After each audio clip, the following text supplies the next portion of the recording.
fascist USA. No Trump, no KKK, no fascist USA. Do you want to be an American idiot? One nation controlled by the media. Information ain't Travis says. Fuck you, Donald Trump!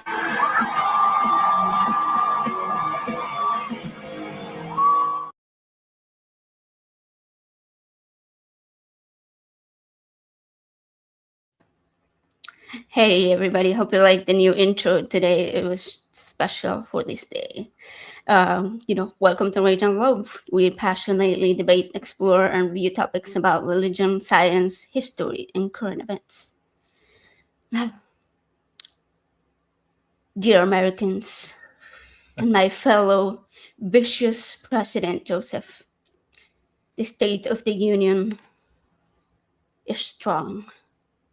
There's never been anything like it. Nobody has ever had a union more unioning than this union. Yes, I created the word. Nobody has ever said words before. You can't say words. Only I can say words. Just kidding. We are now relabeling it the State of the Unionless because it's fucking hell in here.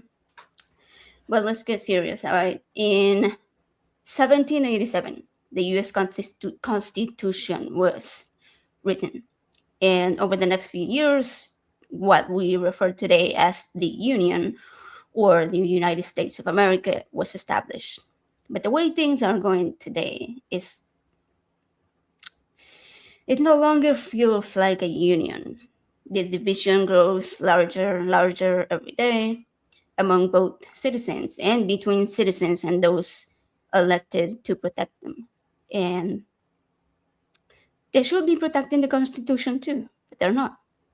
The constitutional rights of citizens and non-citizens are being violated left and right.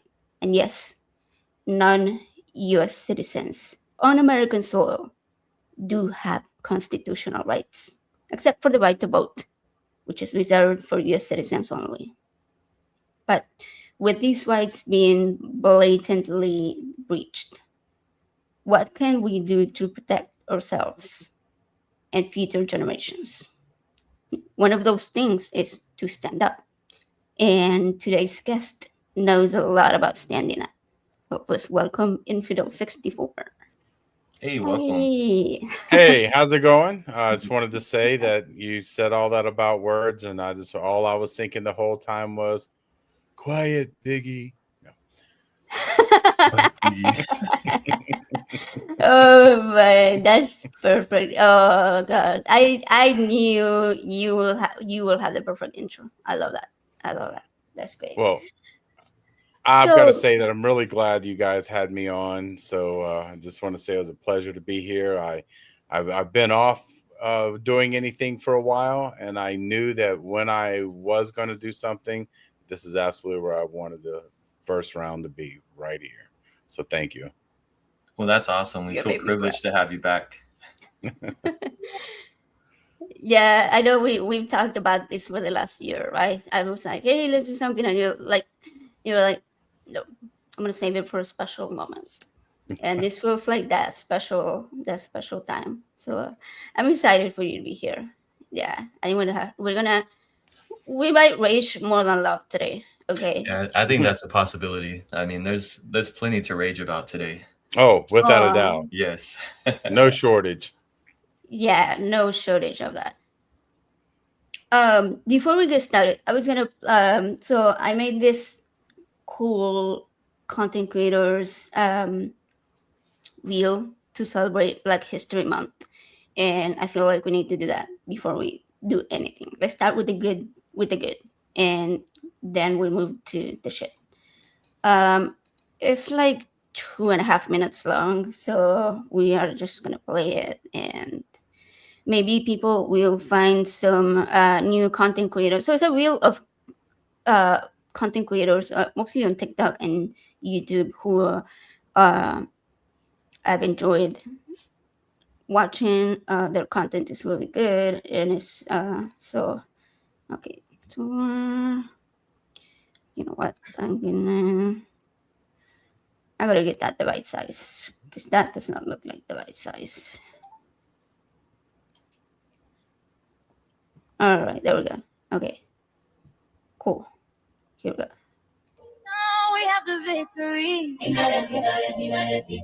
In the name of community. Equality. So tell me, who shall stand up with us when we build up that great thing? Community power in community. We have the victory. Community. Leviticus 25:44-46. You allow the enslavement of foreigners as property for life, and now you expect me, the foreigner, to worship you? Oh, hell no.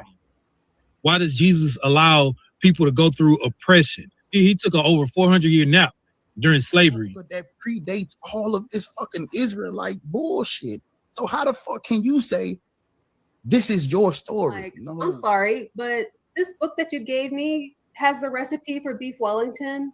Why the hell are they making other stuff? I think you gave us different recipes, God. I'm asking. Yeah, according to 1 Corinthians 7:22, you are a slave with Christ. So reconcile that, motherfucker. You don't give a shit. You don't give two fucks. You don't care. And it's fucking obvious. Pride. So everything is going to hell in a handbasket. But what everyone really wants to know is, did Agent Orange really give Bubba a happy ending? Miranda says, but we haven't found Jesus's left sock. Checkmate, scholars. No, love, life, and history are not faith. They're different tools in the toolbox of understanding the world. This is Lace the Black Atheist. I question everything, even myself. But your support for Black non-believers and our ongoing liberation work and our fight to create community remains crucial. One thing, don't forget to check your voter registration status, please. This is how change happens, y'all. Let's make our voice heard. But every time a Democrat wins a swing state, I got to take a shot. So come on in, make sure I'm doing fine, okay? Hot take, if there is a God and they are gendered, it's definitely a woman, and men definitely came from women's vaginas, not women coming from a man's reg. Science doesn't reject ideas because they're unpopular. It rejects them because they don't work as well. If a better model shows up, it wins, period. Why is a fire better than God showing up and speaking up the way he did with Moses? And if I see something going wrong, I'm going to say something. I don't care who you are. Because if we don't say anything, nothing is going to change. I'm never going to be silent. I once thought community was built through a name, but I found it means we all share the same flame. As communists, to serve, to give, to be. We on the same ship, sailing through the seas. Same ship, my fellow, same time we ride. Different faces, same heartbeat inside. Not bound by color or gender or creed, but by the lessons that life plants to see. It ain't just a word, it's the way we live. We rise when we live and we heal when we give. All right. I really like that. Yes, was so funny. Oh, and by the way, Black Atheist Rants is going to be on the Roots Matter tomorrow. Seriously, he was just on with Godless Engineer tonight. Right now, they're also live. I think he's great. Yeah, I love him. And he's going to be speaking at Rocket City Reason, the conference that Godless Engineer is planning for. Really? Sometime this year, October, I think. Something like that. Go to the website, rocketcityreason.com, and find out. Yeah. Okay.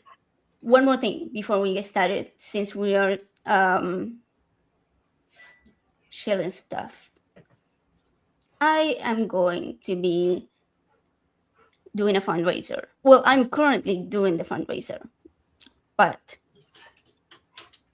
there's going to be a call-in show on February 19th, which I'm doing on Skeptic Haven with Seth Andrews, and we're going to be raising money for St. Baldrick's, which is an organization that does that donates to childhood cancer research. And so what people do is they raise funds, and then they shave their heads, and that's what I'm going to do. So I'm going to raise funds, shave my head. If you want to see me with a shaved head, you can donate to the fundraiser. Let me get the link real quick, because I should have the link already, of course, but not, because like that's how I do things.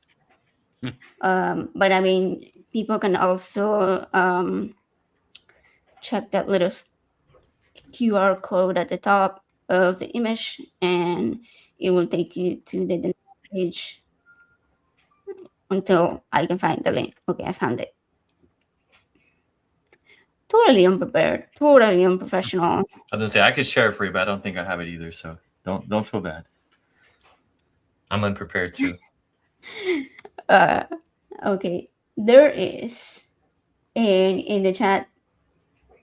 Scott is saying, "How was shape Joseph's head?" I don't know. I do need to cut my hair. It's it's grown longer than I wanted, I think. So maybe, but she's braver than me. I'll have to say that. Yeah, we like. I feel like it's more well seen these days if I have the shaved head rather than you. They'll think I'm associated with a certain group of people, more or less. Yeah. Not saying anything against the people that have to have a shave for any type of reason, but No, but really, it's a really cool organization. AJ's done this before several years back, so I mean it's a really cool thing, and I'm gonna be covering it with my other social media content that I do for local news and so forth. So it's gonna be a really cool event, and I'm excited that she actually chose to pick the organization and to shave her head again. And it's gonna be cool. yeah, last time I did was 2013 or something like that. Long time ago. It's been a while. Yeah, that was fun.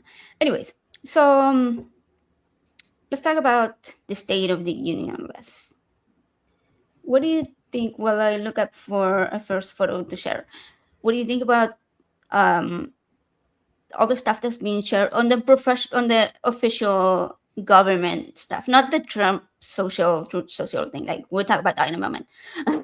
Trust me. But like, what do you think about all of these insanely difficult to watch posts that they've been posting on their social media? White House, Department of Justice, Department of Homeland Security, the Health, and all of. It's wild. I mean, I don't even, some of the stuff I see, I'm like, wow, is this even reality? Is this a Onion account? I mean, it's kind of unbelievable. It's actually to the point where I see content and it's people who I respect and value their opinion, and I still had to go and say, you know what, I still had to fact check. I had to go fact check something Cynthia posted the other day, and I trust Cynthia like a motherfucker, but I was like, no, that's gotta be wrong, right? And that's where we really are. It reminds me pretty much of, we're literally living the era that George Orwell was writing about. I mean, we're just literally rewriting history in front of us and saying, no, it's not that way. It's something else. It's not that.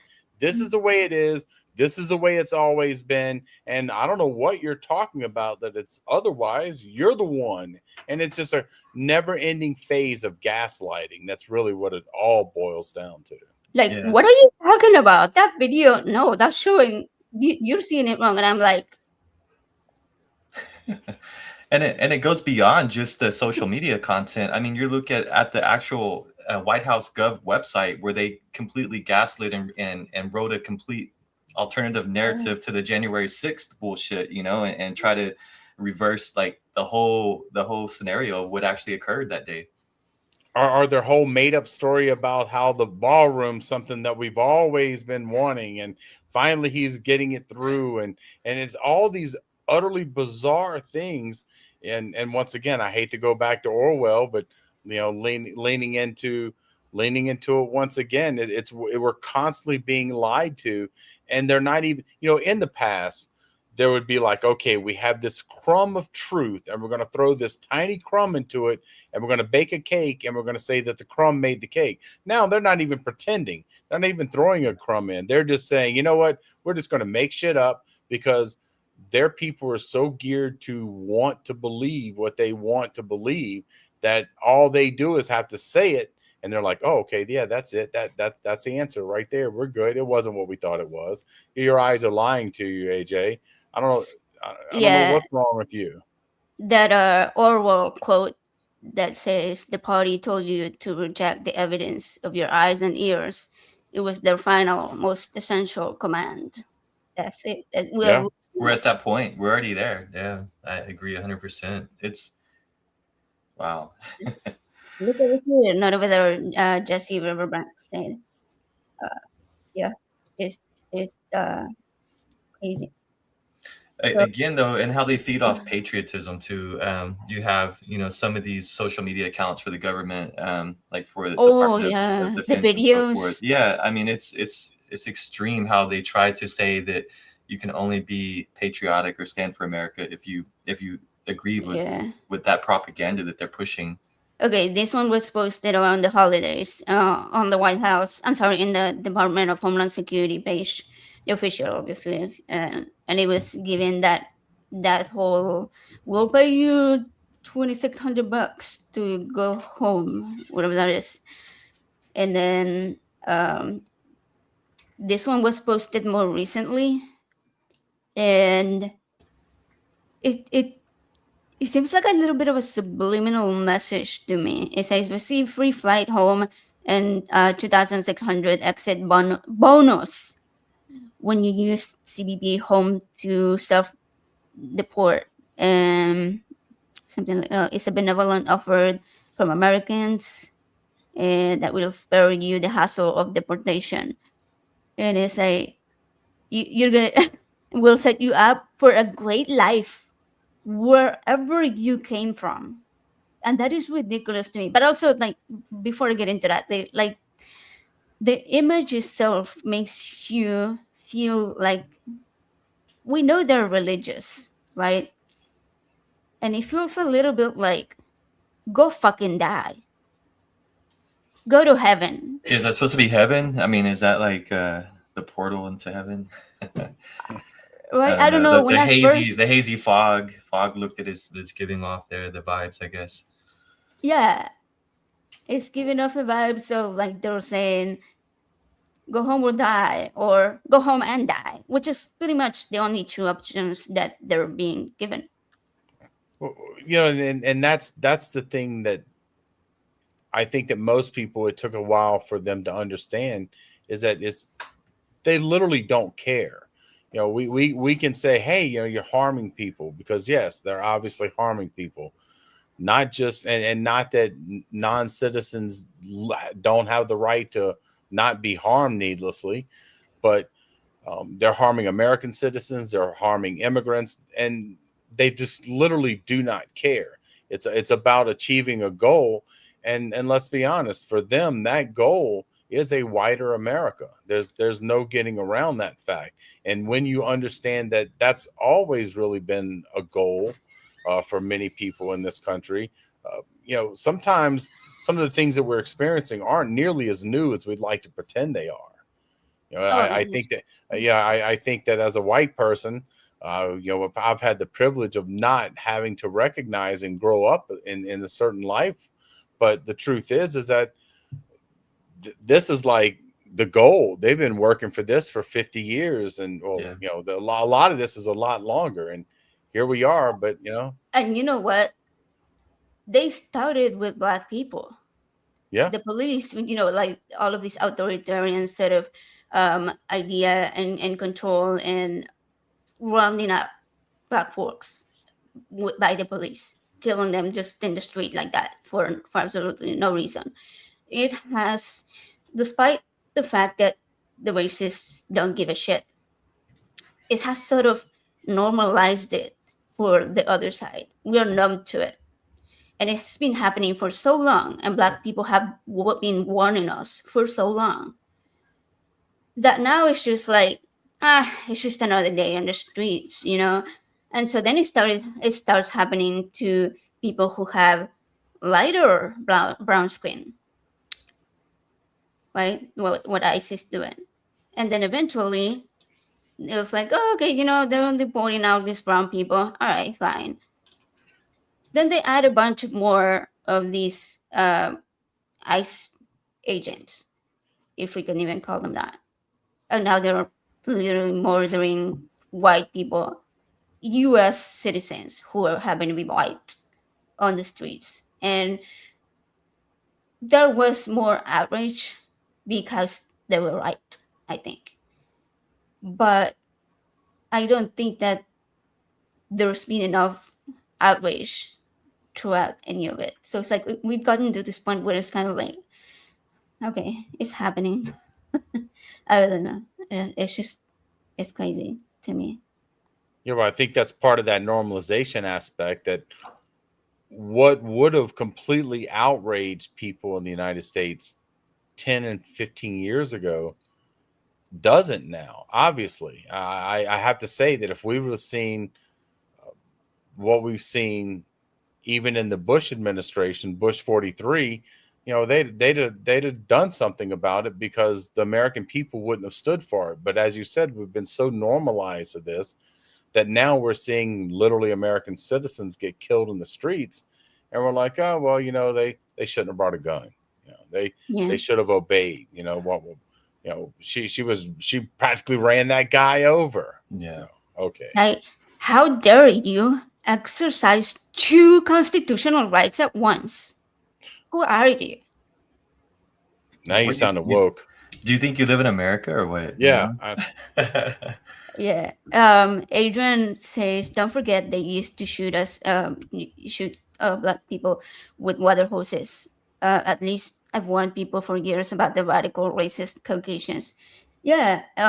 Yeah, I've seen the calls out from MAGA in comment sections. You know, they're all like, why don't you just shoot them with water cannons? And it's like, yeah. Oh yeah, they really push out, practice. especially with the cold weather. They were pushing them to do that in Minnesota and so forth. So yeah, I mean, it's the tactics for them to push back and try to keep us from expressing our constitutional right to protest is it's kind of scary. The way that they're trying to make anyone who stands up against the government to speak their voice and doesn't agree with the narrative that they're pushing, we're domestic terrorists now, which is extreme. I mean, that was one of our most basic fundamental rights as an American citizen, is the right to disagree. I mean, that's, if you don't have the right to disagree, you don't have shit. I mean, that's really the most important one, is to say, no, I don't agree with that.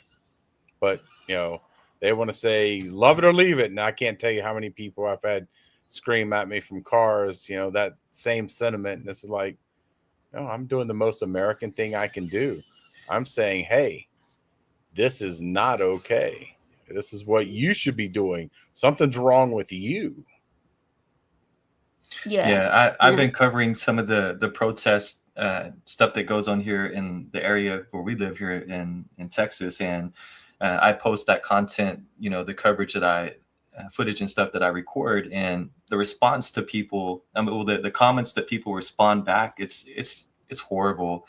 You know, the people saying, run them over, you know, they need to get a job. That's always the number one thing. That's a big, why are these people not at work? You know, why are they not working?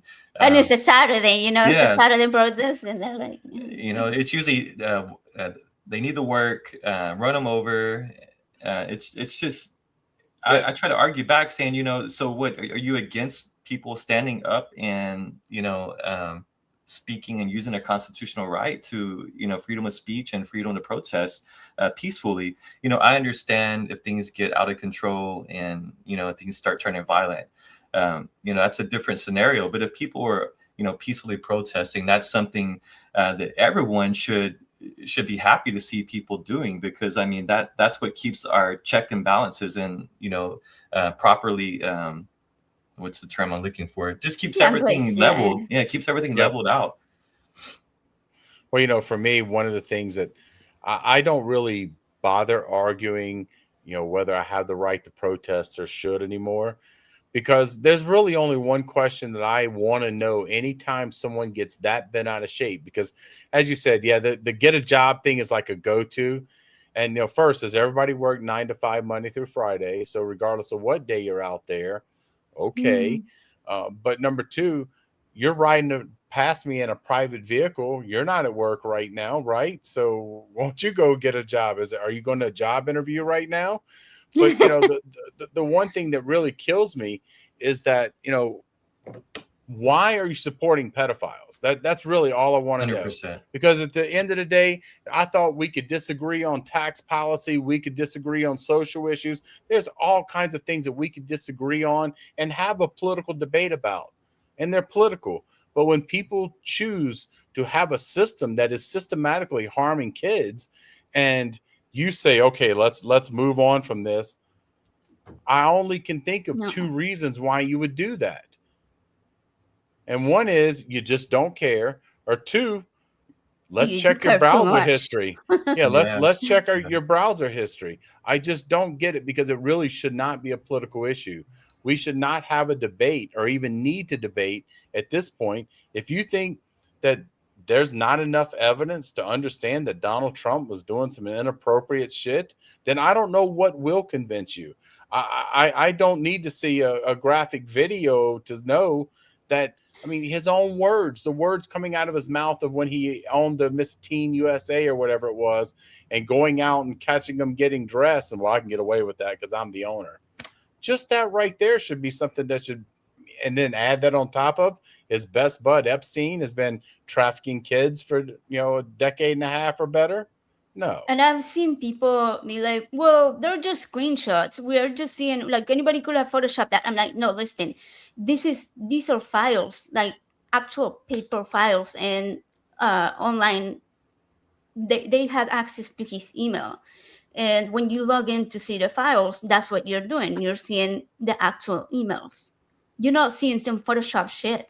All the photographs, yeah, sure, they've been transferred into digital form, but these came from actual cameras. This is actual tangible fucking evidence. And if you're not seeing it, I don't know what to tell you. Well, then again, you have people who argue back, oh, well, Bill Clinton or, the Democrats are in the files. Okay, well, fuck, I don't give a shit. I prosecute all these fucking sick burn those fuckers too. Yeah. It's like, I don't support any of them. I'm not on the side of any fucking pedophile. Yeah. They're crazy. And speaking of pedophile, there's this one photo they posted on the White House page. Yeah, the White House page. How recent was President that? Trump prioritizing girls and women in sports. And I think that this is the case when people are scared of, obviously this is to protect them from the trends, right? They're scared that they might like it, that they might actually enjoy being with a trans woman.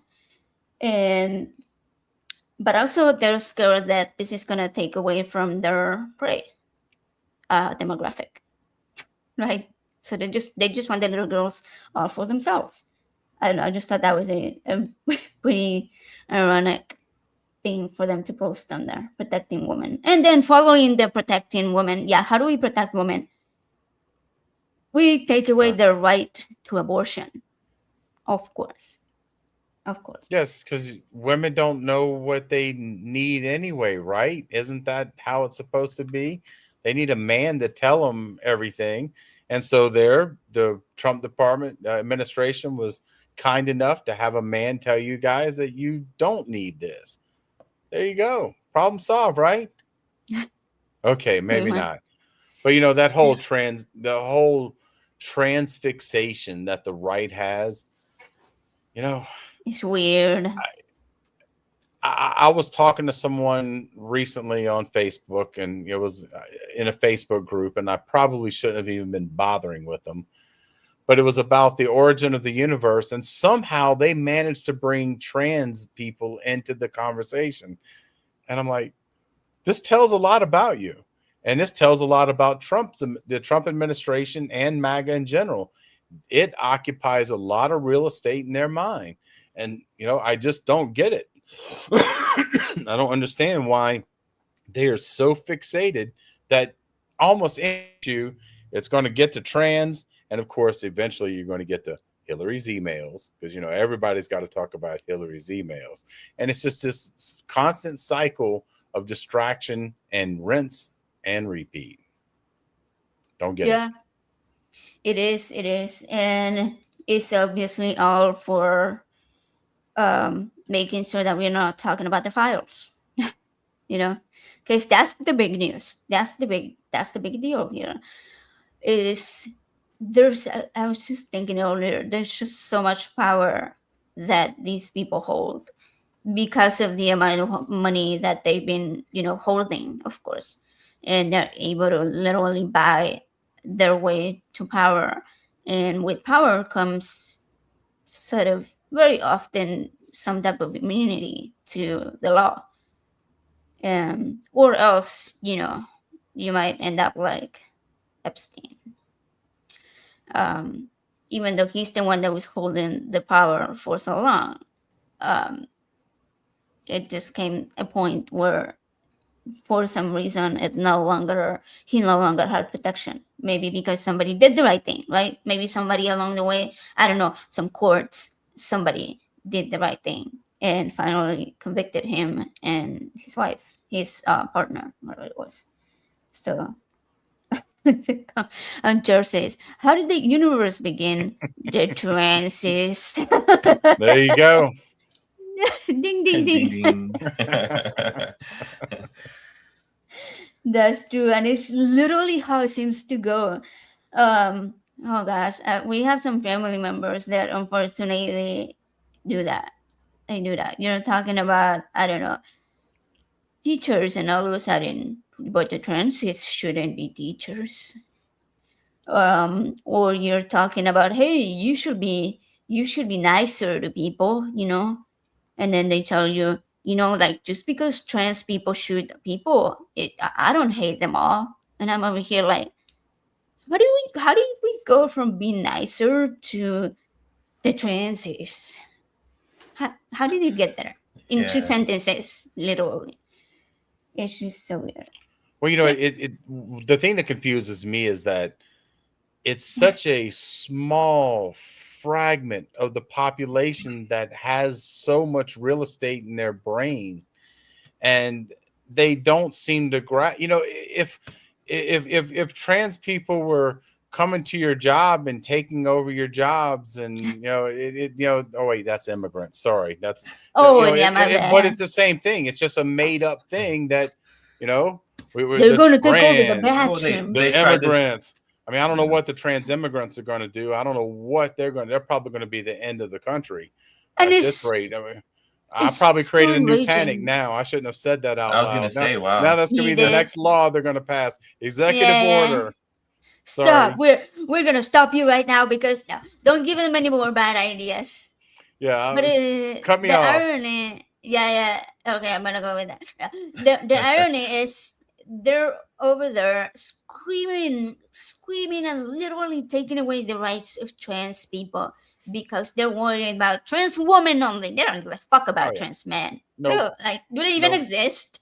No, they don't. It's when they hear trans, they are talking about trans man. That is always what they're talking about.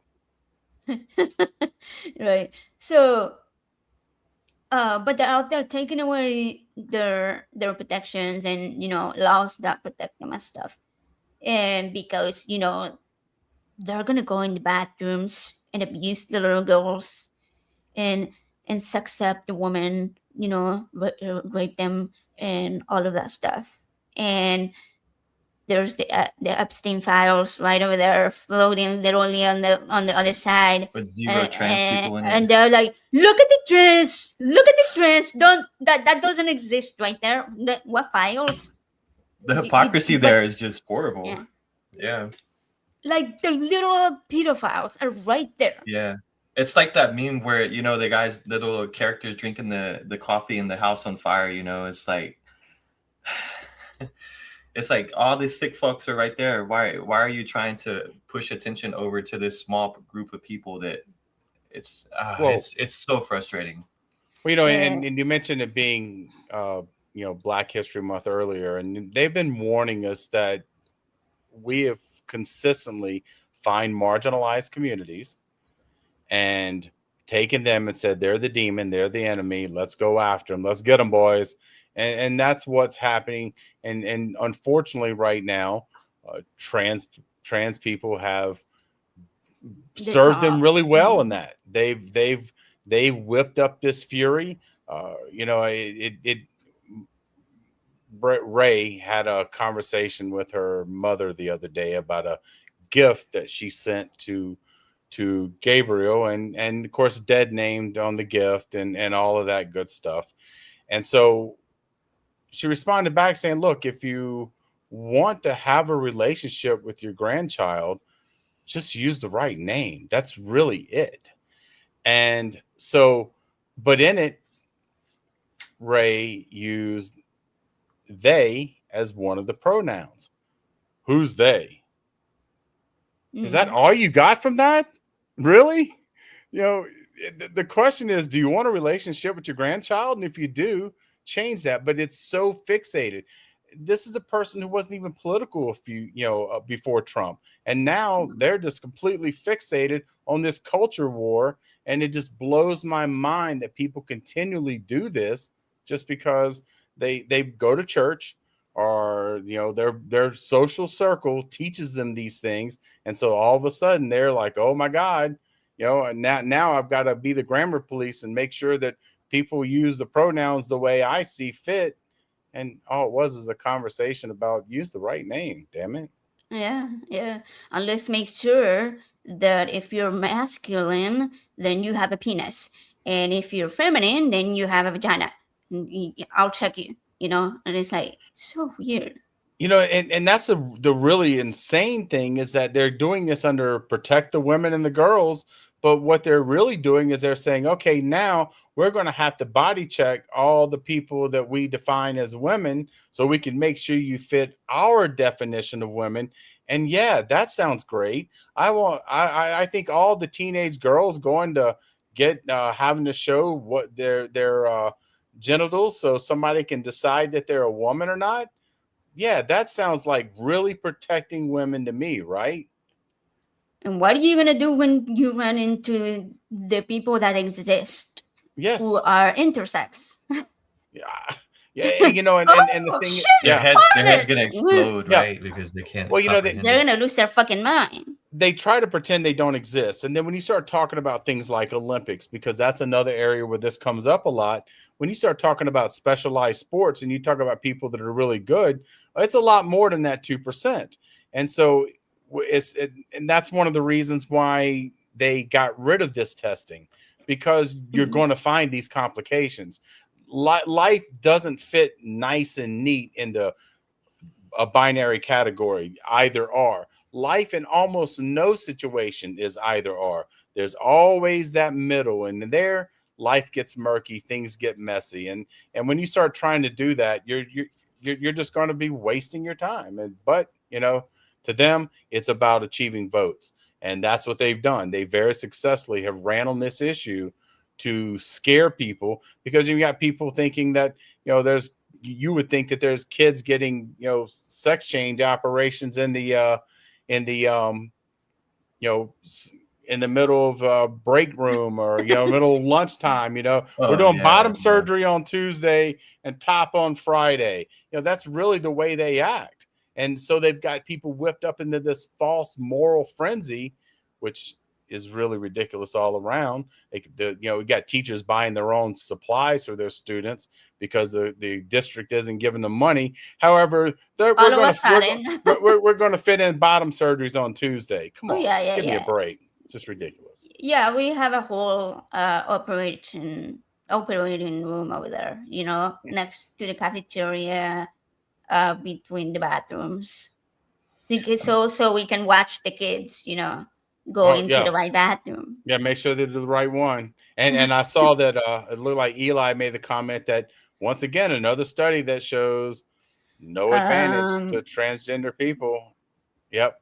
The trans women don't have advantage in athleticism. Nope. I saw that yesterday or day before yesterday. I saw it too. Yep. Yeah, it's.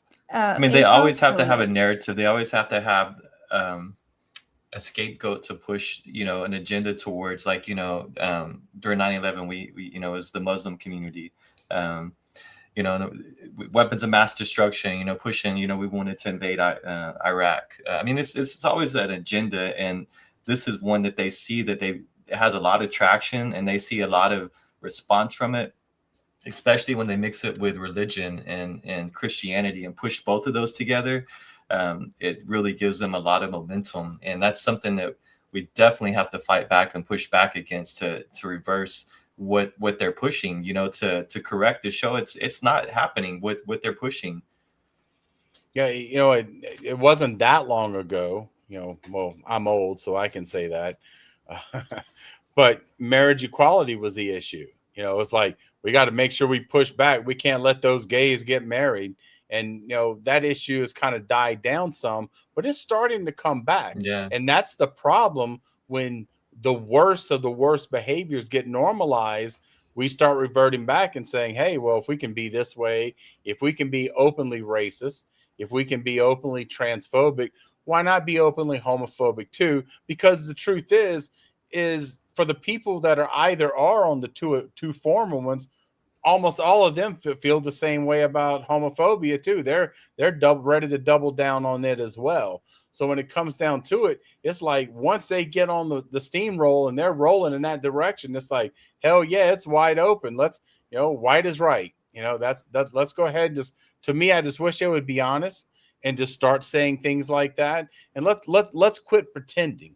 Let's quit pretending that there's even a veneer. It's kind of like, I don't know, I'm sure you guys, at least one of you, maybe both, have seen Inglourious Bastards, and Gabriel's absolutely fixated with it. Mm-hmm. But the bottom line is that the problem is that you're eventually, this is going to go poorly, and MAGA is going to get out of power. And my problem is they're going to take those red hats off, and they're going to try to blend in. And let's go ahead. They're and still there. Let's go. Yeah, let's go ahead and put it on your forehead, so I'll know. Because I don't want you to take that hat off. I don't want you to pretend that, oh, I wasn't one of those, because the bottom line is that you were either out there actively standing against it, or you, in my opinion, you're for it. I read a quote a while back, and I thought it perfectly summarized why I feel that I have to go out and protest. And it talks about this guy during the Vietnam War. He was I want to say a Methodist minister. It may have been Presbyterian, but he would stand out in front of the White House at night with the candle. And somebody very derisively asked him, what do you think? You think the U.S. government's going to change its policy on Vietnam over you standing out here with a damn candle by yourself? And he's like, no, I don't do this to change the government. I do this so the government doesn't change me.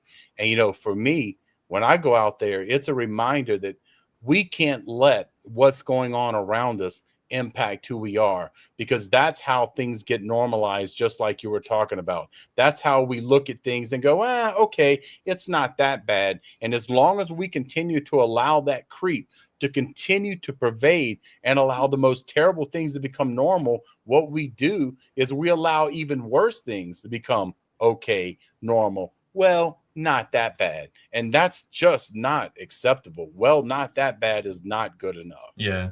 Well, and you have people that say, well, my vote doesn't count, or my voice doesn't mean anything. I can't do anything to change. The government's too powerful. They're going to do what they want to do anyway. That's the type of mentality that lets them get, ahead of us and push their agenda. You have to let them know, if they see there's no type of pushback against what they're doing, they're going to push harder. They're going to keep moving forward with what they want to do. If there is pushback, like what we had recently, with the protest in Minnesota, I mean, that was just basically to see the amount of people that stood up to what occurred. I think they realized, like, oh, hold on, there's too much pushback. We have to take a step back right now and kind of maybe calm it down a little bit. They got rid of what's his name, Bo. Bovino? Yeah, they kicked him out. And then they bring in the news border patrol Caesar, and it's just like they try to make it look like that they're kind of stepping back. They said they were going to take 700 agents out of the state, which is minimum. That's really nothing. But they're trying to portray that they're standing down, when in reality they're not. Okay, No. they're not. They're really not. And first, let me say, Minnesota, I want to say thanks to all of you out there, because you guys are you're showing up.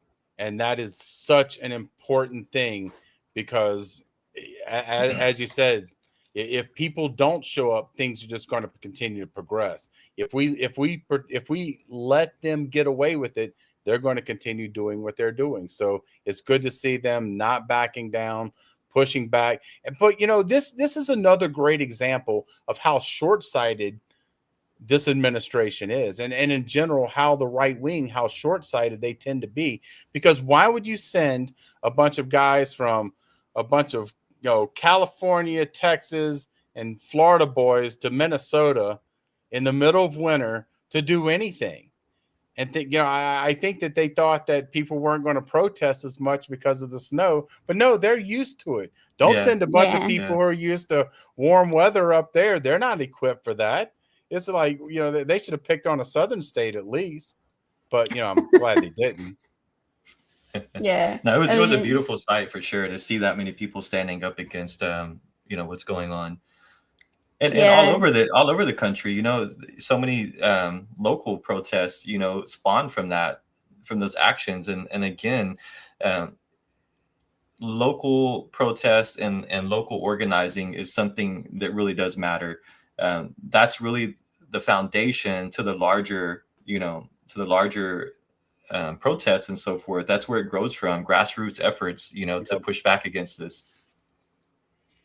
And that's one thing that where I moved to, it's a small town. It's not even 40,000 people, and but every week there's a protest on Saturday. And well, since my daughter-in-law's moved here, her and I and some other people have really started going other days of the week as well.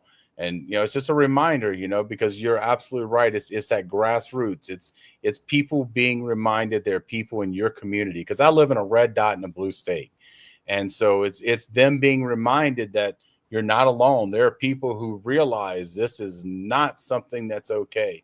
And it's interesting because I'm beginning to see more and more people involved, more people who are upset, people who I haven't seen come there before, who are coming and starting the protest now. And of course, that's important. People need to see that. People need to be part of that. Yeah, it's kind of like what happened in Portland recently. Speaking of Portland, right? We have all these pretty cool protest shirts with the Portland frog on them. And you can find them at the ingeniousmatter.com website. It's our website, so you will be supporting us if you buy them.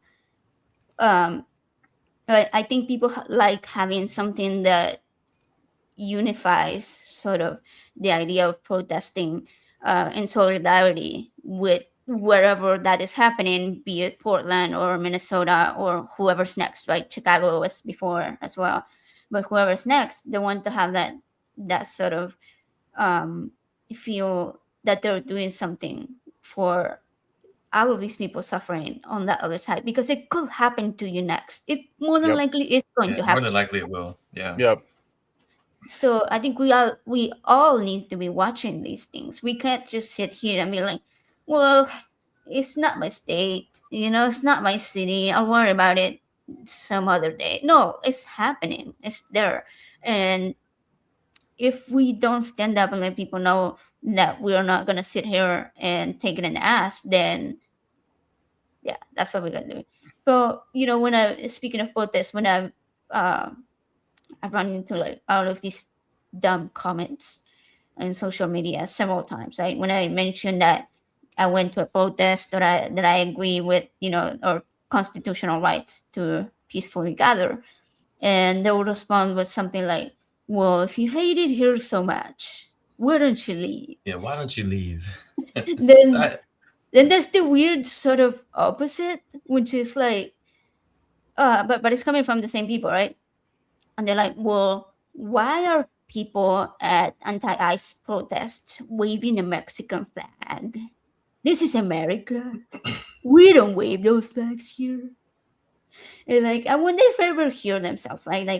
You're telling people to leave the country if they don't feel that it is safe despite still, loving and the country and the people that you will be leaving behind if you did. And if I left the US, it doesn't mean that I will hate the people that I left behind or the places that I know that I want to see. Like you love your home country, right? And this isn't my home country, but which is why I still, wave the Argentinian flag, even though it's gone to shit. Like, so if I went somewhere else, I probably would still wave the American flag, especially if I went to protests in another country that have to do with America. And so ICE has a lot to do with people from Hispanic countries. So yeah, it's understandable. You're gonna see Mexican flags there. People are trying to show you like, hey, there's diversity here. Why are you so afraid of diversity? And I don't know, it's just this novel concept that you can love your country and still acknowledge when it has become unsafe for you to be there at that time. And yeah, like it's they put you down if you protest, and then they put you down if you leave. Like there's no winning. Let me ask you a question, AJ. Have you got your paid protesting check yet? I mean, you are a paid protester, aren't you? I'm still very poor. Okay. I have not. How about you, Glenn? Well, what I've been doing is I set up a tent right outside my mailbox so that I can get up every morning really early and just stand there all morning and wait until the postal truck comes by and just be very disappointed. Usually I'll go back inside after the check doesn't show up. Sometimes I'm sobbing so uncontrollably that I just collapse there in the tent until the next morning. But usually I manage to make it home, get myself together, and realize that George Soros hasn't paid me yet. He just hasn't paid you. But he's coming. It's happening. I believe it. One of the things that you mentioned that I wanted to touch on is that you mentioned the fact of them saying, why don't you go, why don't you leave? I think one of the problems with them is that they don't understand that someone can actually care enough about issues, enough about other people to get up and without being paid, without a financial incentive, to get up and say, you know what, I'm going to go there and use my time of my day and my energy and my effort to make a sign and go out there and do this. To them, they would never do that. There's nothing that could get them off their couch or out of their car other than maybe getting triggered by somebody who said something bad about their dear leader. But they just can't imagine doing those things. So when they see people out there, they're like, oh, why don't you leave? Because they don't get it. They don't understand why in the hell are you doing this? They can't comprehend that concept. Yeah. Not at all. So, I've told this story before, but I'm originally from Argentina, despite their rumors out there that I am from Germany. I have no idea how that came to be. Maybe because my parents live in Switzerland. Anyway, so I came from Argentina when I was 15. And the reason we came here was because Argentina was going through a very severe political uproar. And I was pretty young. I didn't know a lot about politics, but from what I remember, during this time, the banks couldn't release funds for people to their credit cards and stuff. So unless you had cash, you're fucked. And at the time that we sold everything and decided to come here, we were still able to sell all of that stuff, right? It was the day before 9/11. So we woke up the next day and we were watching this little tiny TV that was probably the size of my head. The Twin Towers getting hit and, 9/11 unfolding right in front of us. So we had made something like $10,000 with the sale. So my parents had the money because people were struggling a lot for money. So the neighbors knew that we just sold everything. So we weren't worried about getting murdered for the money, basically. So we had to wait a whole month to be able to move here to the US. And, during that time, things were getting worse and worse. We were okay because we had that money, but other people were not able to buy food, and so food riots began to happen. And about 40 people got killed by the police during that time. It was a couple weeks time, and we had 5 presidents in 2 weeks. And so among those 40 people, I think there were about 10 children that were also killed during the protests, the riots, food riots. People just stealing food from supermarkets. So we come all the way over here, and with all these hopes of, the American dream, typical what one would expect when thinking about moving to America 20-something years ago. You people don't know how old I am. I'm in my 20s. I came when I was a baby. Kidding. Just kidding. No, I was a teenager. But so we moved here with all of those hopes, and we're raised, and we're able to go to high school, and we have a lot of opportunities that we would otherwise not have had in Argentina. I don't know. I probably wouldn't be alive today, to be truthful, if we hadn't moved to the States. So I'm very grateful for being here. And I know what this place can be. And it isn't that right now. So do I just try and escape somewhere else, or do I stay here and fight? And I struggle with that because I really don't want to live my life fighting. I want to go and enjoy life and be able to stay alive. And over here, with not even being able to afford my medication for the month, I don't know if I will be. Whereas if I move somewhere else, maybe I can fight in a way from wherever I am. I don't know. It's just a hard choice, right? I'm struggling with words right now, but it's just heartbreaking, because I know there's probably a lot of people that are in this, that feel the same, that went through the exact same thing. You and I've talked, and if we don't see things go a radically different direction in the next, at most 2 years, our goal is Uruguay. I'd love to stay. I've been here. We moved here in Alamogordo, New Mexico, almost a year ago. Not quite. I've already got my oldest daughter and her wife and kid to move here. So we've got 6 of us here now, not in the little house, but within 7-minute walk.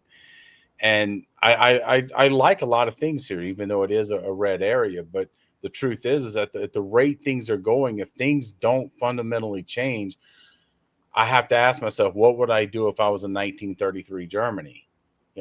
What was the right choice then? And I hate to sound like I'm trying to be dramatic, but the truth is that these situations change quickly. You mentioned, your personal experience.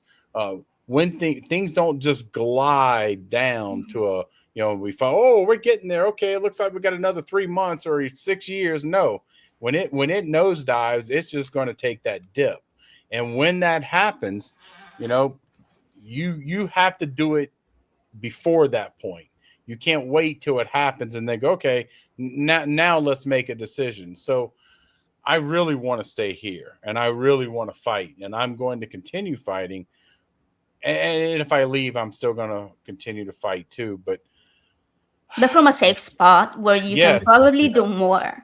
Because you know what? If right now where we are, I'm pretty sure we are all struggling financially. And if there is a potential to go somewhere else where you're going to be in a much better position to support financially all of the efforts that are being made out there with organizations that are able to do things much better than we can. Like we're in Houston, and there's this organization run by Will Judy called Secular Houston, and they recently became a PAC, and they are doing so much to turn the state blue. They're doing so much, and that's what you want to support, the type of people that you want to give your financial support to. And yeah, sure, I can do some things online, which I will continue to do. but I feel like we will be able to support much better, or at least more of higher level efforts.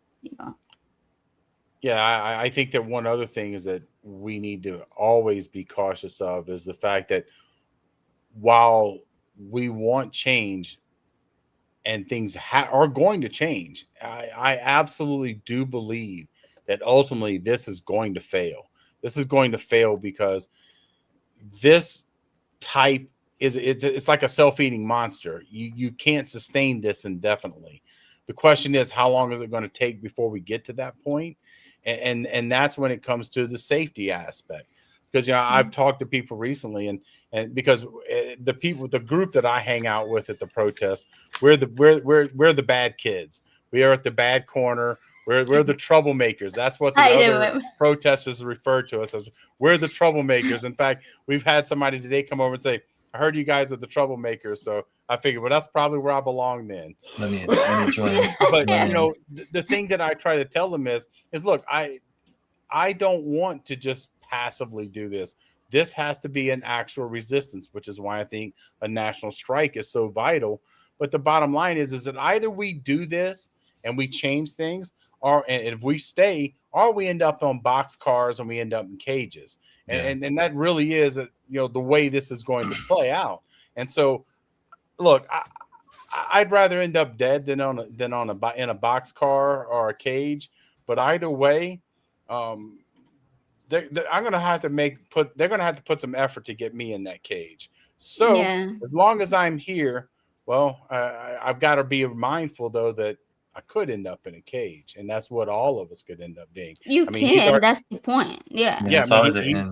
He's passed that. I mean, he's pushed that executive order where all of us are really pretty much domestic terrorists already, just having this conversation. Yeah. And so you already have the label, and so they've set the precedence that if you so much as look at them wrong, then domestic terrorists. I told you they were already on the list right here of the criminals.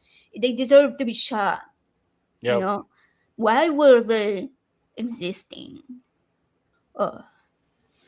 That's like that's what they've been working on. They wanted to be able to set the stage to be able to label liberals or anyone, again, like I said earlier, that goes against their narrative as domestic terrorists. That sets the foundation for them to be able to arrest you basically for pretty much anything. Pretty much anything.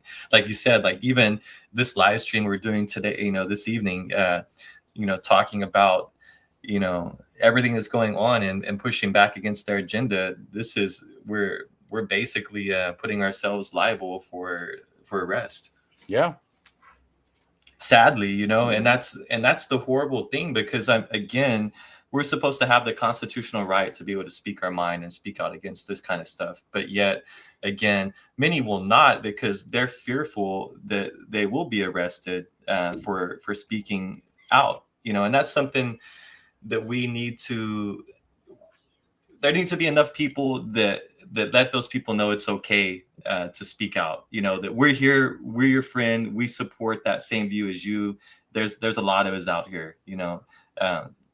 Numbers is power. So if there's enough of us that stand up and don't step down or take our voice away, as long as we stay vocal, we stay at the front, I think that we have the chance to be able to come out of this narrative, on the upside. But it's going to be a fight. We are at a point, I think, in our society or in America in general, to where we're right on the brink of a civil war. I mean, it's either you agree with it or you go away. Like we're at that point. We have to fight. I feel that's really the only outcome. Well, I do think that something you mentioned about on the brink of civil war that I think is so complicated, because the divide in this country really is urban one way, rural the other. And so in every state you look at, in the urban areas, you find blue blue areas. You go to the rural areas, you find red, and that's going to be a very difficult thing to separate. But we're going to have to figure that out. I agree, because either we do this through civil war, we grow up and mature a little bit and realize that we can survive together. I got to admit, I'm not super hopeful of that, but it's a possibility. Or, I think that it's time that we recognize that maybe the right choice is to let them have Gilead, let them have their whatever, and let us go our own ways. The big beautiful bill, well, I call it the Great Divorce. I really think that it's time that we seriously start talking about the possibility of that divorce in this country, because I don't want a civil war. I know on the right, you constantly see these people, we got the guns and we're going to do this. And I look at these people, and 3/4 of them, they're older than me. And goddamn, Walgreens goes out and they lose their prescriptions and they're dead in a month. But they talk all this talk. Well, you know what? I don't want a civil war. I don't want us to fight our ways out of this. What I want to see is for us to say, look, maybe the great experiment has run its course, and it's time for us to consider going our own ways, because all empires fail, and that includes this one. This one is, we have the oldest constantly existing in use constitution that's still being used. That's a hint. When you go read the obituaries and everybody in the obituaries is younger than you, well, I've got to tell you, if not too far from now, somebody's going to read yours. And so I think that it's one of those situations that we have to be honest about, that whatever we do from here, maybe it's not united we stand. Maybe we need to go our own way. Yeah, the Greeks and the Romans are not here to tell us about their experiences for a reason. For a reason. But yeah, that's why I called it the State of the Unionless. Okay, there was a comment. Oh yeah, go ahead. No, I agree. Unfortunately, I see Jesse Riverbank here with what would Civil War look like, and that's one of those things that's so problematic, because yes, this is going to. There's no way that anybody can organize and really stand against the U.S. government itself. So that's silliness to even think that you're going to be able to do that through armed conflict. It's unrealistic, which once again, though, is why I say maybe we should consider going our own way. It's just, it's such a complicated, and I know that what that's going to ultimately mean is a lot of people are going to have to relocate here in what is now the United States. So are you thinking the solution would be for us to, like, would we ever get to the point to where we would have to divide states? Like you have a liberal state where all the liberals move to this, to this state, and there are hardcore conservatives in the state, where we separate basically. Yeah, I believe that there's a method in our Constitution in which the state houses themselves can call for a constitutional convention. They can entirely bypass Congress. Congress will have no role in this. And if the states do it, then Congress, the only role they have is to say, okay, here we are, we're going to have a convention. And then that convention can decide whatever they want. And then it would have to be ratified by the states. So the states can do this essentially with minimal congressional input. Now, there's a lot of hard questions there. There's debt. There's, different things, what is federal property, all these different things that have to weigh into that. But yeah, I think that's right now, that's where I'm at. I would have to put myself firmly in the secessionist camp. We can't continue doing it this way.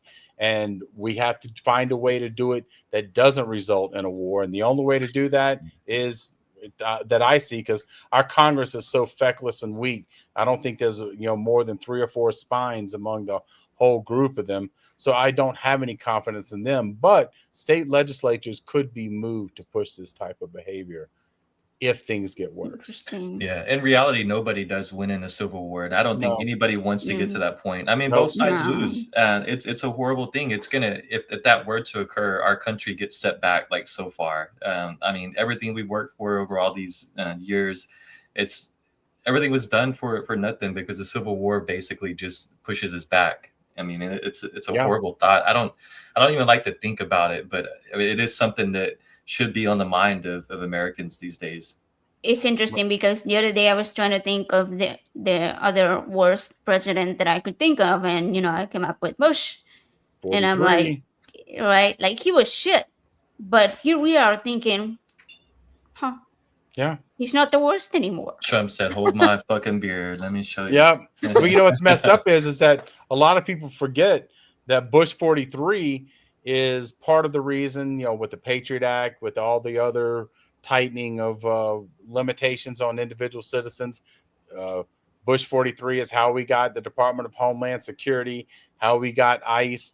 So he brought this into being. As far as nationalism. Yes, we can definitely thank him for it. Now, having said that, I definitely would like to see people realize that and realize, maybe the solution, I see people saying abolish ICE. No, abolish the entire Department of Homeland Security. 25 years ago, they didn't exist, and we survived without them.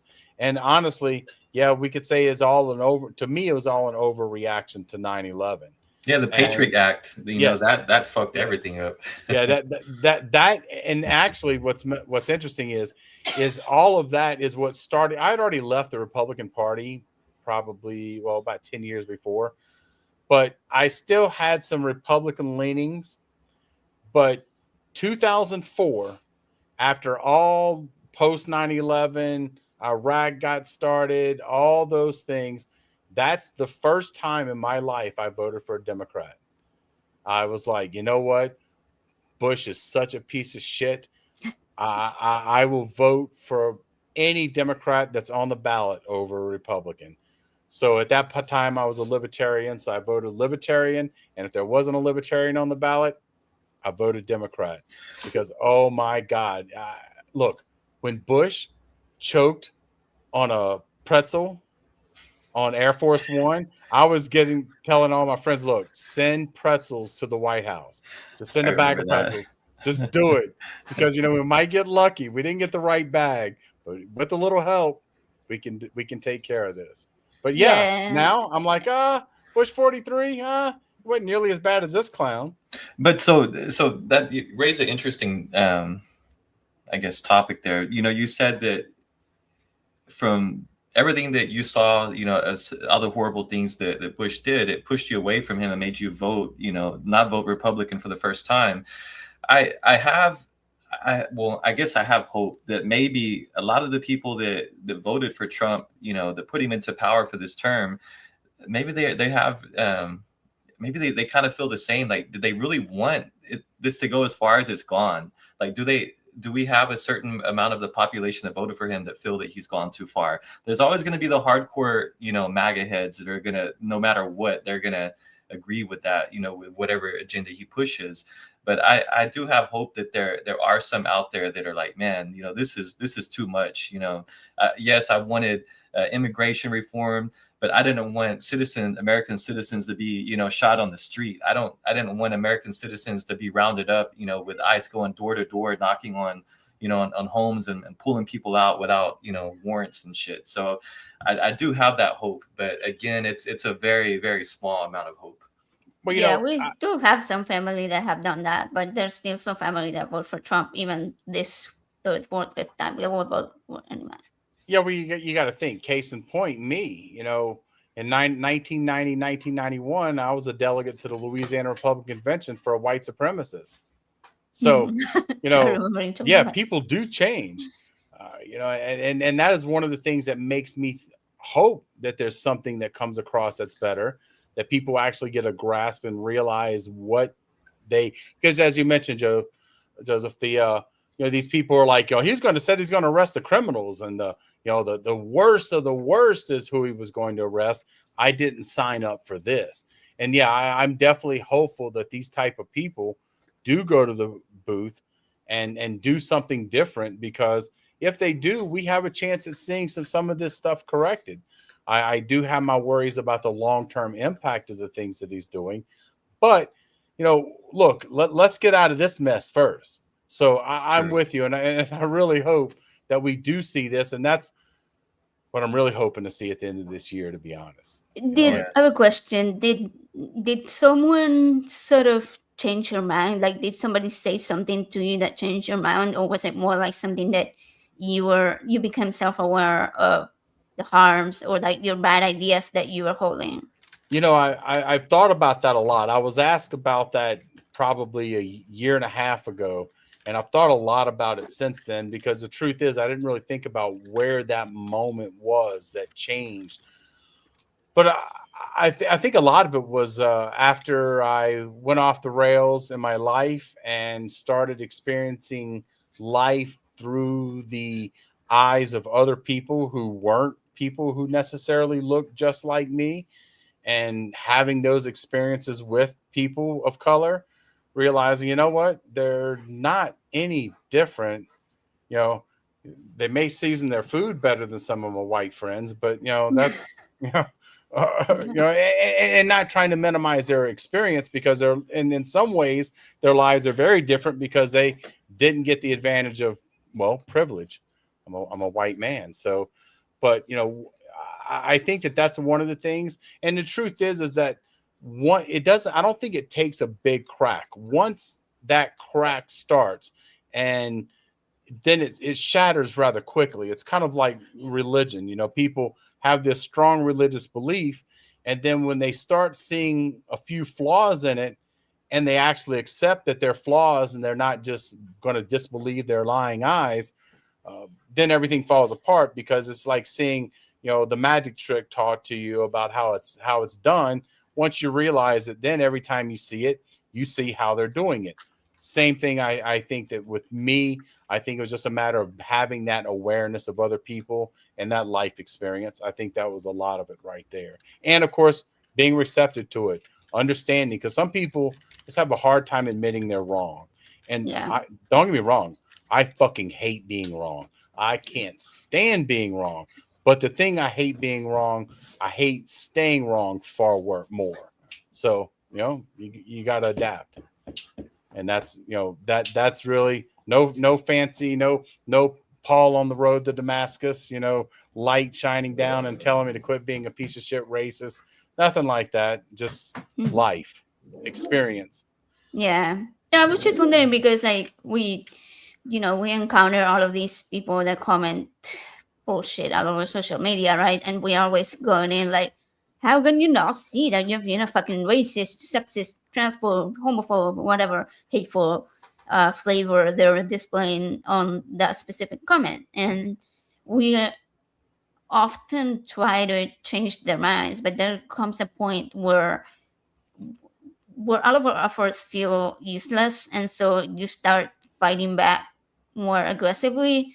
And I know that definitely doesn't change their mind. No, that doesn't. I think if you see I think it's a good idea to start off gently and kind of like get a feel of how the person feels, or how the person is going to approach the conversation. And usually they tell you within a comment, you can tell right away whether they're a fucking asshole or whether they're gonna be there and actually engage back and forth. So I don't know. You know, and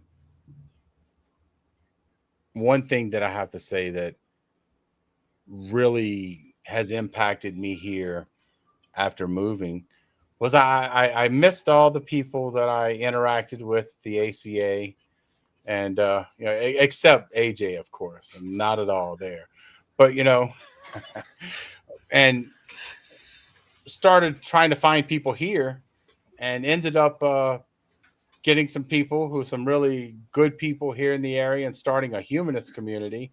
And I've got to say that it's something, starting, if there's not something already there, starting something locally, because look, interacting on social media, interacting remotely, that does count. I am not trying to discount it and say there's not a very important and valuable space for it, because there is, and anyone who tries to imply it otherwise will be lying. But there's also no complete replacement of actual standing in the same room with people and living in the same town with people who feel the same way you do. And, Yeah. fortunately, I've been able to get that going here. And it's just unbelievable because while I go out and protest and I do all these things, and all this is really wearing on you as a person, but having that opportunity to have a group of people to vent with, to hang out with, we had a potluck at the end of last month, all these different, just normalized things of doing an experience, man, that's great. It helps reset you to get you ready for the next day you go out to that protest and people are flipping you off and yelling because you've recharged. And that recharging is something that, man, I've really gained from. It's so important. Yep. That just gave me a really good idea. Do you know Eliot's Secularity? He started secularizing US, which is mostly focused on Tennessee, and they sort of share information for local Tennessee area in-person events with the purpose of doing what you just said, to build community of people who meet up in person, and they do all sorts of different things like like things that you will normally find in more religious spaces, but in a secular way. I don't know, book club. They have this Arts and Reason event, which is tomorrow actually, and they do music. They meet up at a bar. They not just music. They do other type of art. I don't know, comedy, stand-up comedy. Somebody reciting poetry, painting, whatever, art. And I was thinking they've been wanting to expand to share and build the community for other states, especially southern U.S. states, which need it a lot more, it seems. And I'm gonna talk to him about if he will give me permission, because I manage their social media website stuff. And if they'll give me permission, then maybe we could start sharing for your local organization on their page as well. Like right now, it's focusing, like I said, on Tennessee, but there's followers from all over, and we can actually make sure that the people in your area or in the area of wherever we're sharing, that we're going in groups and sharing there, and sort of taking in followers that then we'll see the next event popping up. So yeah, that would be pretty cool, and that's one of the things we've started a relationship with the state humanist group, as well as we've started working with the White Sands Unitarian Fellowship. They're not part of the official UU, but and admittedly there's some things that I'm a little uncomfortable with some of the things that they do. But if anything is I've been reminded of is the fact that right now, when you're looking for allies, I can't gatekeep what goes on in your brain and what works for you. I can live with what works for me. But look, if you value humans and you value people and you value human rights and basic human decency, then I'm going to try to work with you. And they've been nothing but, they've opened their doors up to us. They've let us use, in fact, our potluck we had. In fact, when I talked to them, like, yeah, you can use it. And then they're like, well, we have our potluck at the beginning of the month. Can we just join yours? I'm like, hell yeah, absolutely. Let's do this. And, they have some programs. You mentioned a book club, and that's something we were looking to implement. But, since they have a book club, we're just kind of working with them right now because, why reinvent the wheel, especially if you find some people who are welcoming and say, come on in, here we are, here's our building. They've been, to say they're generous is an understatement. And the fact that they are, LGBTQ affirming and that they just believe in basic human rights, it seems like that should be something hard to come up with. It should be easy. Everybody should be like, okay, low level, base level human rights, we're good. But that's not so easy to find. So hell yeah. The Unitarians have definitely been a very good find. They came to our meeting initially, and I'm really glad they came because and admittedly the resources that they provide are great, but just really nice people. Just absolutely some of the nicest people that I've come across here in Alamogordo, other than this one troublemaker, Spencer. He's a Spencer's one of the people I met through the Humanists. Yeah. So yeah, Spencer's great too, by the way. Yeah, I see two comments in the chat. One from Jesse Riverbank and one from just another man, and they're both saying praising also Unitarians. So yeah, I had the same experience in with Trump's first administration.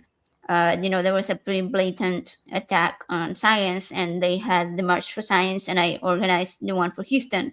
And one of the places that we worked with were the Unitarian Universalists, because they first came to us and they were like, "Okay, anything we can do, let us know." And so we had a lot of meetings with potential speakers and potential volunteers and all that, or volunteer organizing meetings. And it was quite a few people because Houston is big, and we were expecting about 10,000 people. We ended up with 15,000. But when we approached them and we were like, "Hey, you said you could help. Could we use your space for these meetings?" And they were like, "Yeah, of course."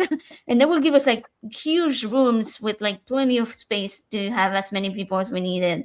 They were really, really supportive, and yeah, and secular. They were continuing to be secular throughout. So that's one of the good things. I mean, I don't know if you would consider it secular. Like, yeah, I guess so in a way, because they're for the separation of church and state, and they're welcoming of all different belief sets that you may have, whether you're an atheist or whether you're a theist, but are okay with participating in events with both. Yeah. Yeah, well, here they're very clear to define that they're the Unitarian Fellowship, not church. Okay. And and I think that that's a real big and important difference. Yeah.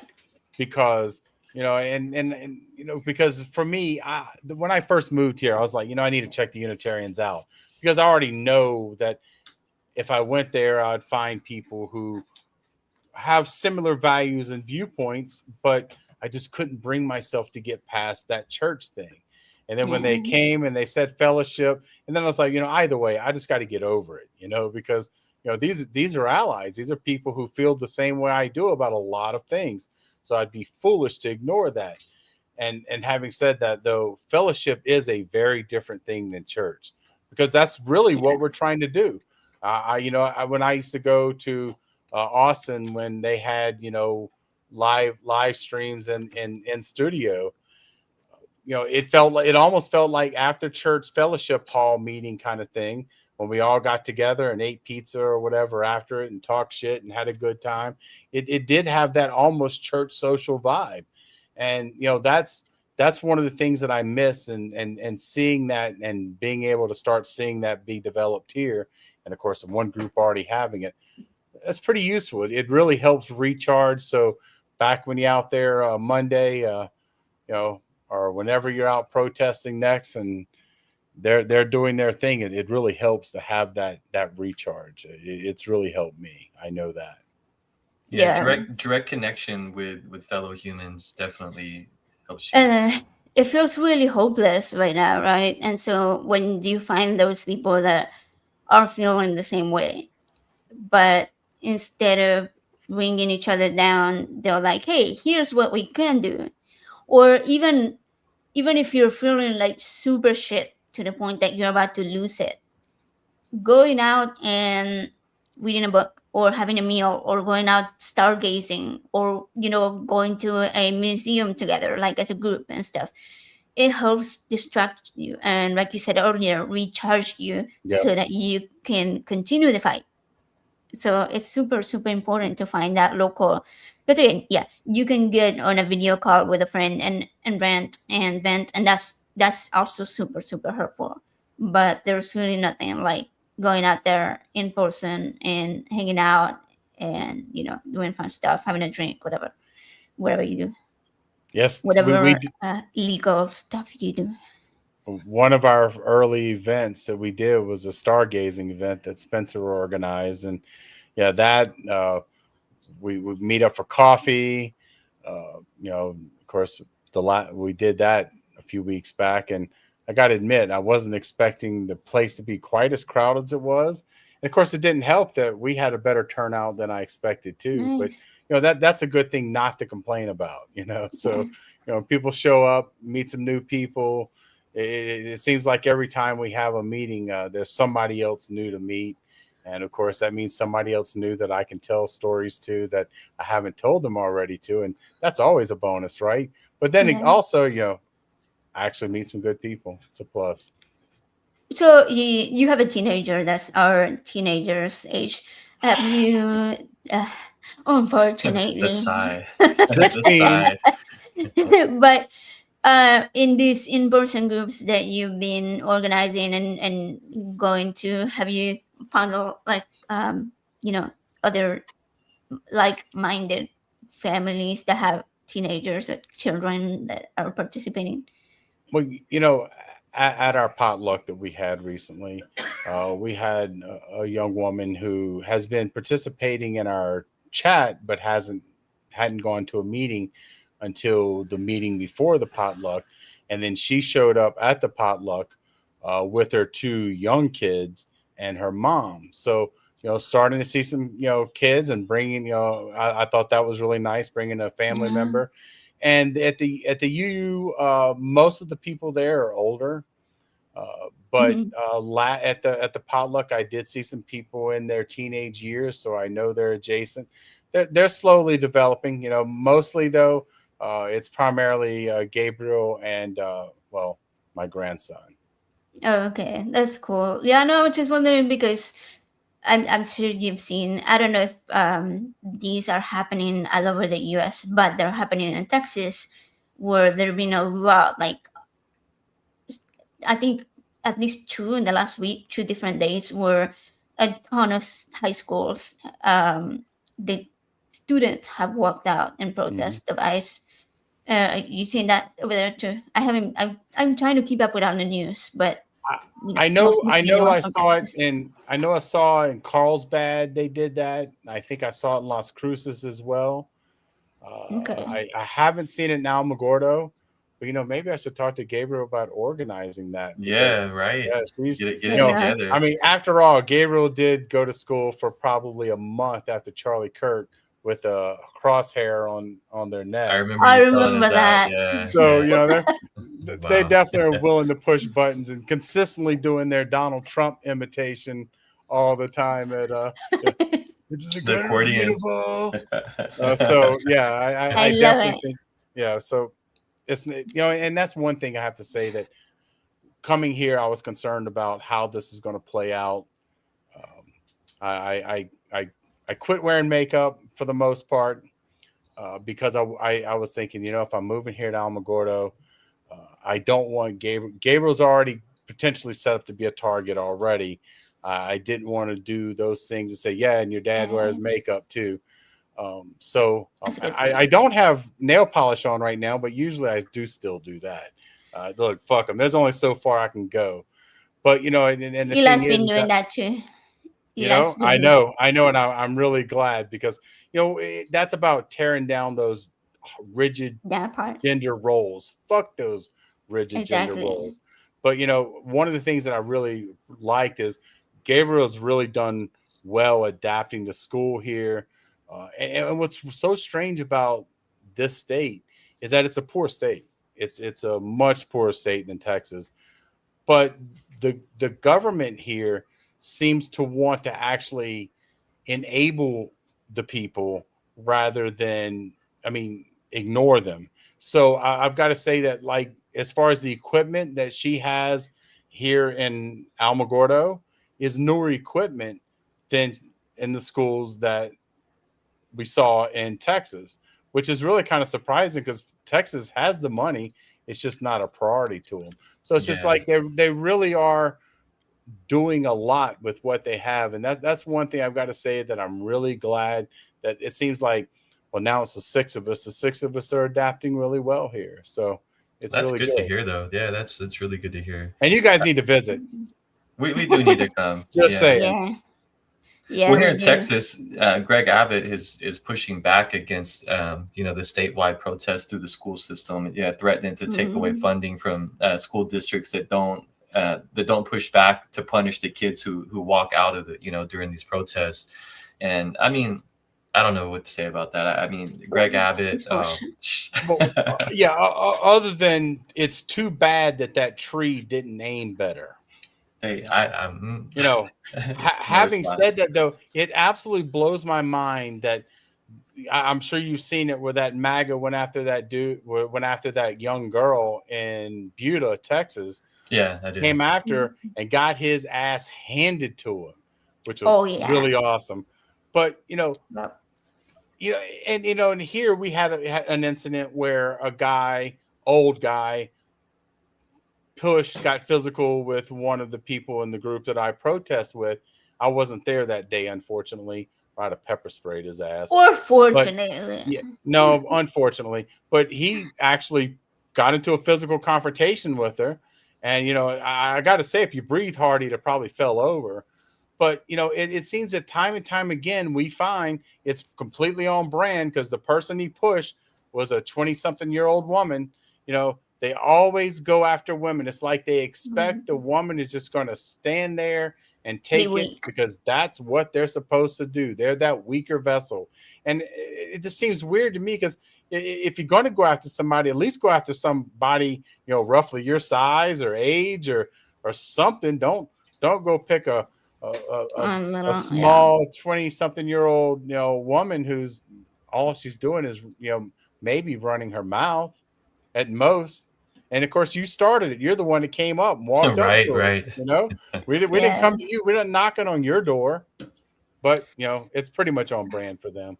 Yeah, but I don't know. I'm really glad that to have seen there are the people that are complaining on social media about the kids walking out, right? But the majority of the people who are parents of the kids walking out, they've all been very supportive of the kids doing it. And I think the MAGA and the conservatives are really scared that the younger generations are the ones that are going to be voting for the next election, right?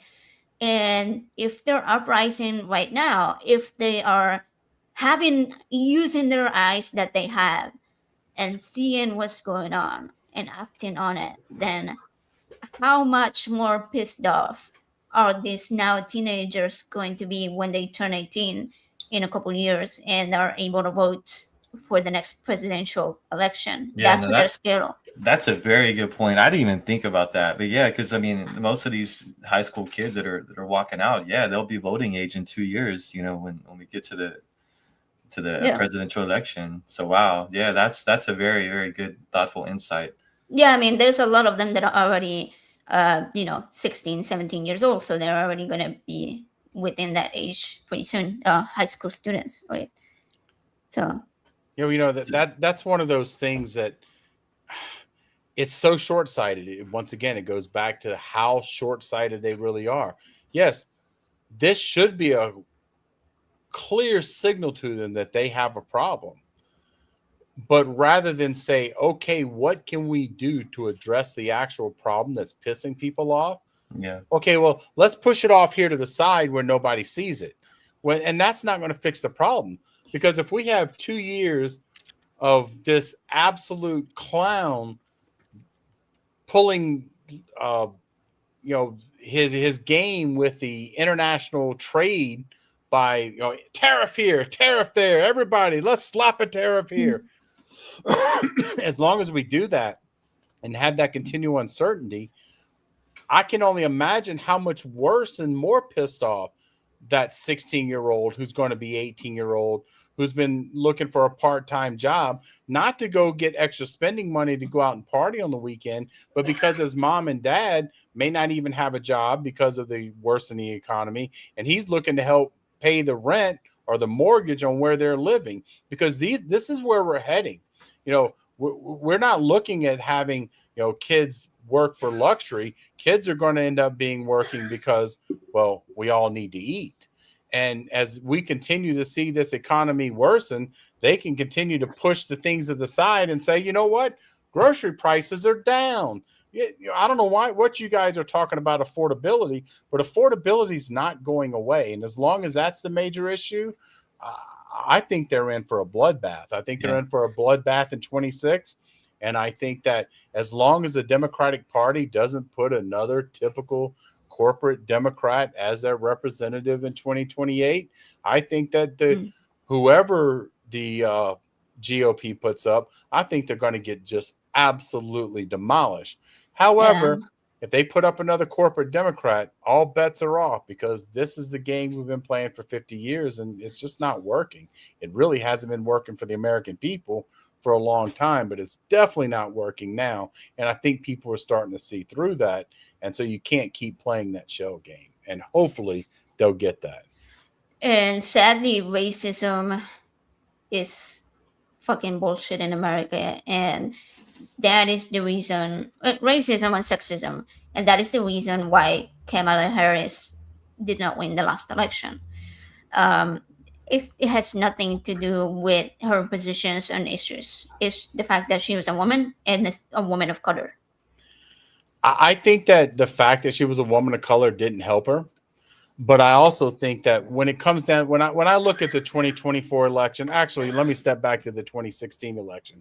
I look at the 2016 election and I look at the fact that the Democratic Party chose Hillary Clinton, a thoroughly contemptible and detestable person who was very unpopular with everybody. Look, in 2008, and this is going way back, goddamn, I'm old.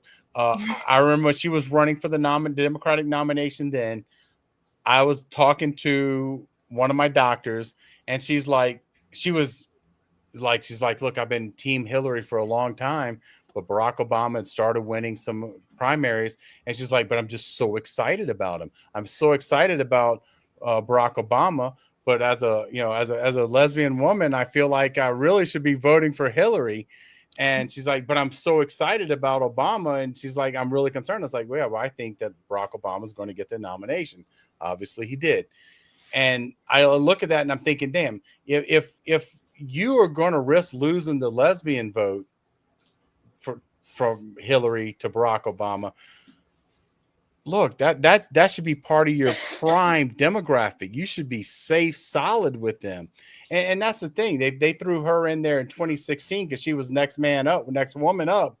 But the bottom line is the country hated her. And I look at them and I blame the Democrats for not pushing Bernie. Bernie would have destroyed Trump. And we would have never had to hear his fucking name again. So I blame the Democrats for him getting in office in the first place. And then when 2024 comes around, I was very annoyed because Biden promised to be a one-term president. He promised he would not run for a second term. And when he did, and they decided, okay, we're not going to have primaries. We're just going to anoint Biden and we're going to tell everybody that he's fine, he's capable of it, even though anybody with eyes could see the dude's losing it. He's not the guy he was 4 years ago or 3 years ago.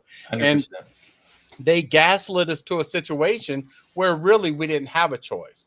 It was too late to do primaries. You weren't going to, even when he did that disgusting debate and all of us could see this guy needs to be out the pasture and Jill Biden should have been ashamed of herself for it.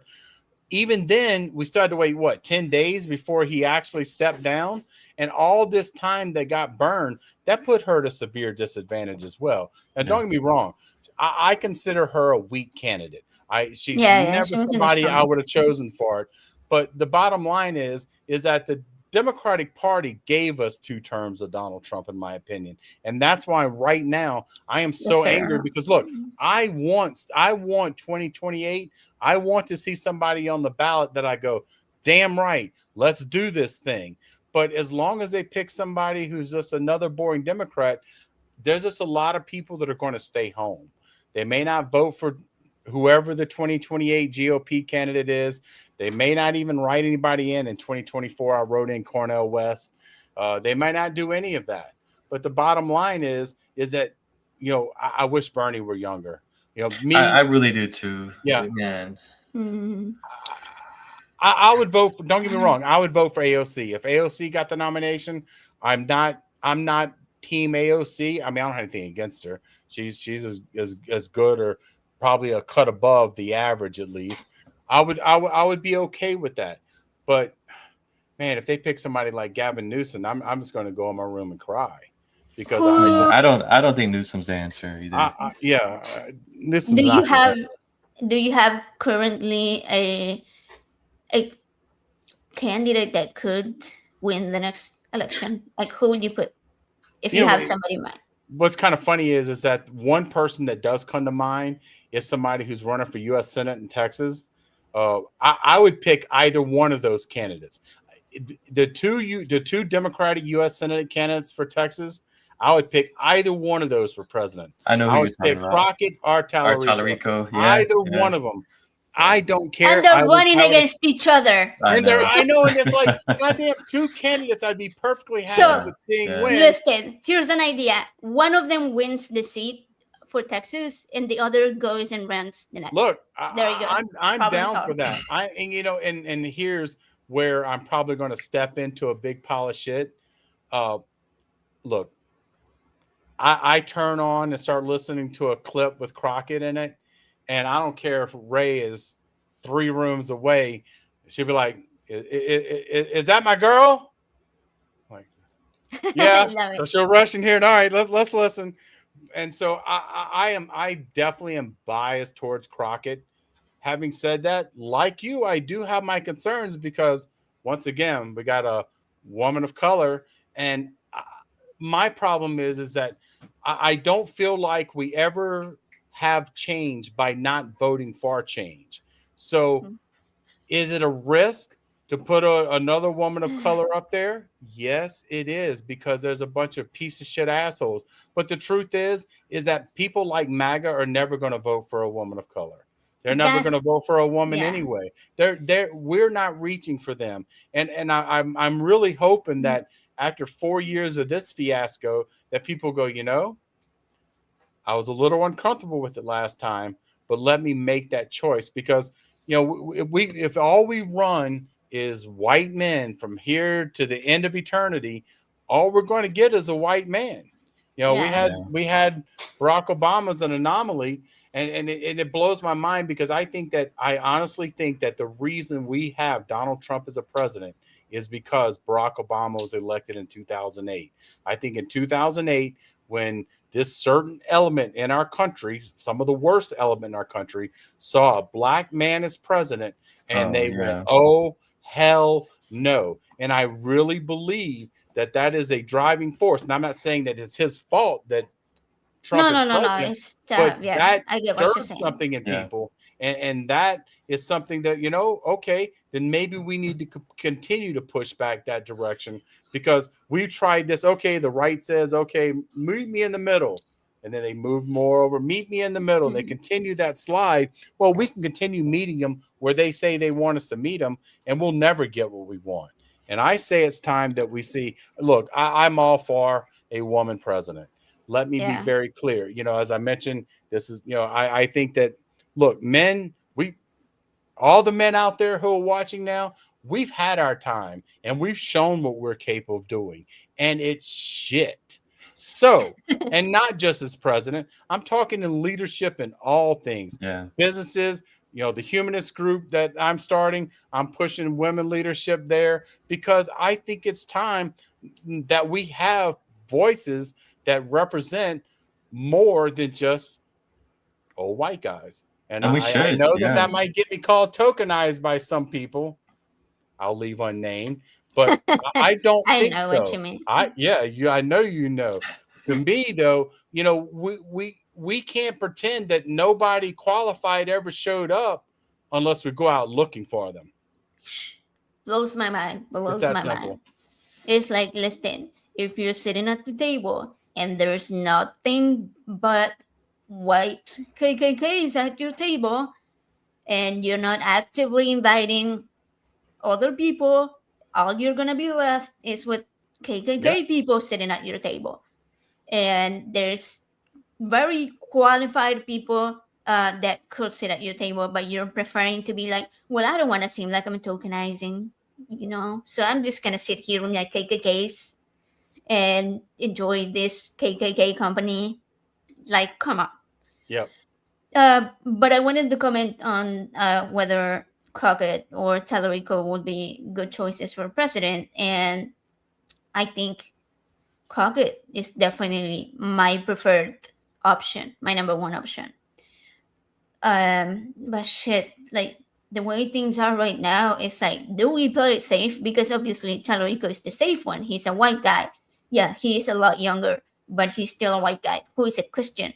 And when you have all of these Christian nationalists and all of these people who are very, even if they're not Christian nationalists, but they are conservative Christians, they are going to feel a lot safer with this white guy who is also very religious. And although Talarico is religious, I will point out that he is secular 100%. He's been fighting hard here in Texas to get the Ten Commandments out of schools, to get the Blue Bonnet curriculum out of schools, pushing back on the current attempt at mandatory Bible readings in public schools.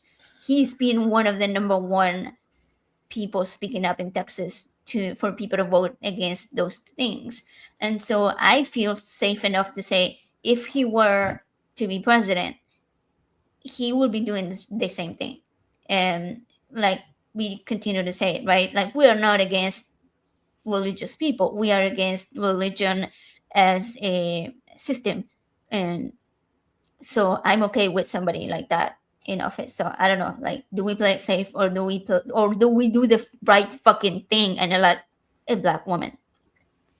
Well, one thing that, and I agree completely with you about, the fact that him being religious not being a factor, because if I say, all right, if you're not an atheist, then I can't vote for you, then I'm just as guilty of doing the same litmus test that they want to put on people. Because the truth is, and not trying to be insulting to the religious people that I do know, and I know my terms are going to be a little insulting though.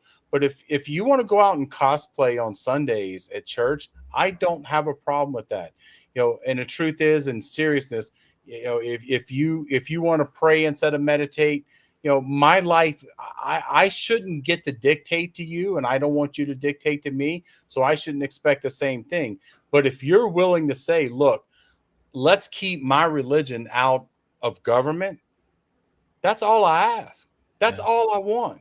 Look, you can be a very serious, dedicated Christian, Muslim, Sikh, Hindu. I don't care. I want you to have that right. I want you to be able to do those things. At the same time, if you're backing my right to not do any of those things and live my life unimpeded by the things that you believe, then what else can I ask for? I'm being as unreasonable as MAGA as if I want anything else. And the truth is, I'm pretty sure Crockett is probably a Christian of, some. I'd be shocked. But Talarico, the advantage of him being very forward with that, it does create a level of discomfort with those Christians who aren't so tied into Christian nationalism, and they go, this guy's making sense. Because at the end of the day, I went to church and we were taught to love everybody. We may have not actually done it, but that's the words that came out of people's mouths. And now we're getting to the point where when somebody like Talarico can remind people, hey, remember that love thing? Hey, remember that treating the immigrant like this? Hey, remember this and remember that? Those things, I do believe, cause people to pause and reconsider whether the path that we're heading on now is such a great idea or not. And so I see that. He makes them start thinking about having, holding those type of views. Like, I feel 100% comfortable even knowing that he's religious. I know that he won't overstep my boundaries, basically. I feel comfortable that he won't try to push his religious beliefs onto any type of government rulings or government laws, or just putting it together. He won't try to take away my beliefs or my rights just for what he believes in, basically.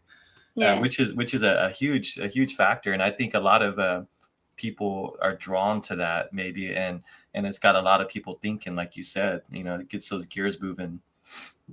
And Ma'am Danny is a really good example of what you were just saying, right? Like, people are out there wondering, oh, is he a Muslim? How are you gonna elect a Muslim? And I'm over here like, listen, he's promising people some pretty good basic rights, and he's doing things that are beneficial for that city. And so I don't care what his religion is. It's none of my business.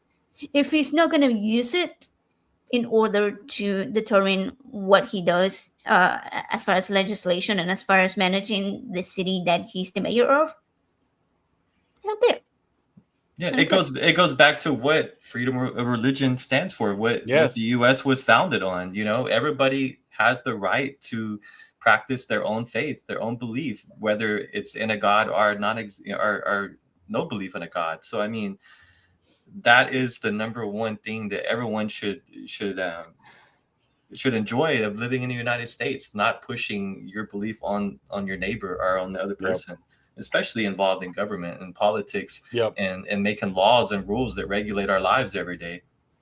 Yeah, speaking of respecting people, did you Give me see... 1 second here, if I can. Oh, yeah. You mentioned Mondani. Recently, someone from our local humanist group here posted something that he did about hiring somebody to run the jails. I don't remember what they called it. And it's a guy who's a former, who's spent 2 years at Rikers, did time for armed robbery, been out since the 80s. Now he's been working to help people after they get out of prison. And now Mondani hired him to run the prison, their jail system. And a lot of people are upset about it. And I'm thinking, well, this sounds like a guy who should know a thing or two about how jails work, about what can actually affect some positive change with them. Because at the end of the day, prisoners are still citizens, and they deserve a certain level of freedom and rights. And we like to pretend they don't sometimes, but that's inhumane, and that goes into something totally different. But the humanist was talking about how she has trouble sometimes, and I'm going to get the words wrong, but not gushing over the things that he does, because it's like, wow, that's great, that's awesome. But then again, thinking, but this is what government should be doing in the first place, and that's really it in a nutshell. I thought that perfectly encapsulated how I feel about him, because I'm looking at the guy and I think he's an exciting change, and I'm looking forward to what this can potentially bring for him and for the party maybe moving left. But first and foremost is the fact that with him doing just what government should be doing is something we're excited about. And that's depressing and mind-blowing there. A guy does what should be done, and we're like, wow! Not to take away from what he's doing, but goddamn, I mean, that's the way it should be, right? Yeah, somebody says slaves are still legal as long as the slaves are criminals. Well, as long as we have privatized prisons, Spencer. Privatized prisons and jails are just, I mean, it's commercialized slavery for sure.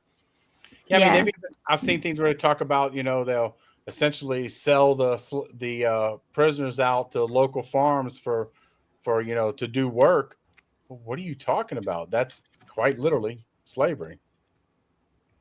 It is, yeah, it's crazy. So I was saying, this made me think of, speaking of respecting people, did you all see the Trump's Black History Month proclamation that he made? I didn't see that. Oh wait, my bad. Never mind. It wasn't a proclamation. It was actually a video that he shared on Truth Social where okay. That video. Okay. Barack and Michelle. Yeah. Yeah, in case anybody in the chat lives under a rock. He shared a video on Truth Social where Michelle Obama and Barack Obama's faces were placed on some type of apes' bodies or monkeys or whatever they were. And he made the post on Thursday night, and then it was deleted on Friday. They blamed a staffer, and after they received a bunch of really strong backlash on social media and even from some Republican senators that called him out because, the blatant, racism in the image. And apparently the White House eventually admitted that it was in bad taste and they deleted it. But before that, Caroline Leavitt dismissed this. She was calling it like a fake outrage over the post, and claimed that the video had been posted by mistake, whatever the fuck that is. Like, yeah, she said a staffer posted it. Basically, that's what she had said, right? I mean, that's what I remember her. Yeah, and I mean, they expect you to think that Trump posts 50 freaking posts back to back overnight, all night long, and then suddenly somebody else is posting that stuff. It's like, well, the concern with that, even if that was true, even if it was a staffer who posted it, that's even more concerning for me, because that's a national security risk to know that the staffers that have access, even though it's not the White House, Twitter or anything. This is from his Truth Social. It's still the president's account. So anything that's tweeted, well, not tweeted, anything that's truth from there is considered, it's taken, and you can say anything, and they think that's the president saying that, which is like, if anyone has access to that, anyone can make it seem like the president has this viewpoint or says this specific thing. I mean, that's a national security risk. And then during another speech, he was like, well, I kind of saw part of it and I approved it. They showed me part of it and I approved it. Like, what? Sorry, go ahead. Yeah, sorry. I saw a few seconds of it. I mean, what kind of excuse is that? But you're right. The fact is that oftentimes we get announcements on Truth Social through the president. Yeah. That's almost, so while it's not his official, whatever you want to call it, presidential thing, he fires people over it. He threatens people over it. He makes public policy over it. So, yeah, essentially, if that's the case, and you're saying that anybody with the right password and access to, third-party authentication can pose as a president if they have the right information. And that's, that's a problem. That's a little unsettling. It is very, very unsettling. The truth is that I guess that we probably see more outrage over it if it wasn't the fact that right now we're busy being, concerned about American citizens being murdered in the streets, So I guess that's probably one reason people haven't made too big of a deal about it. But the truth is that we've seen the stock market drop 1,000 points or hundreds of points at least over just some idiot straight untruth. So, you could wreck that's another thing that you could bring to attention. I mean, the way that he uses it to manipulate the stock market. And that's another whole episode of a show to discuss that. Yeah. We're in some crazy times. I just have to say that. Yeah. Sometimes I have to think to myself, like, is this really reality? Are we in the Twilight Zone? Have I veered off the line into another dimension, another timeline? To use Stranger Things, we're in the upside down. The upside down. Yes. That's exactly what we're in. The that prayer breakfast speech. Did you guys hear any of it? It was. Yeah, I heard. You mentioned it. I didn't hear it. I know you mentioned it to me this morning, but I didn't look into it. Okay, let's see. I think I have a short clip of it. Let's see where I put it. Okay.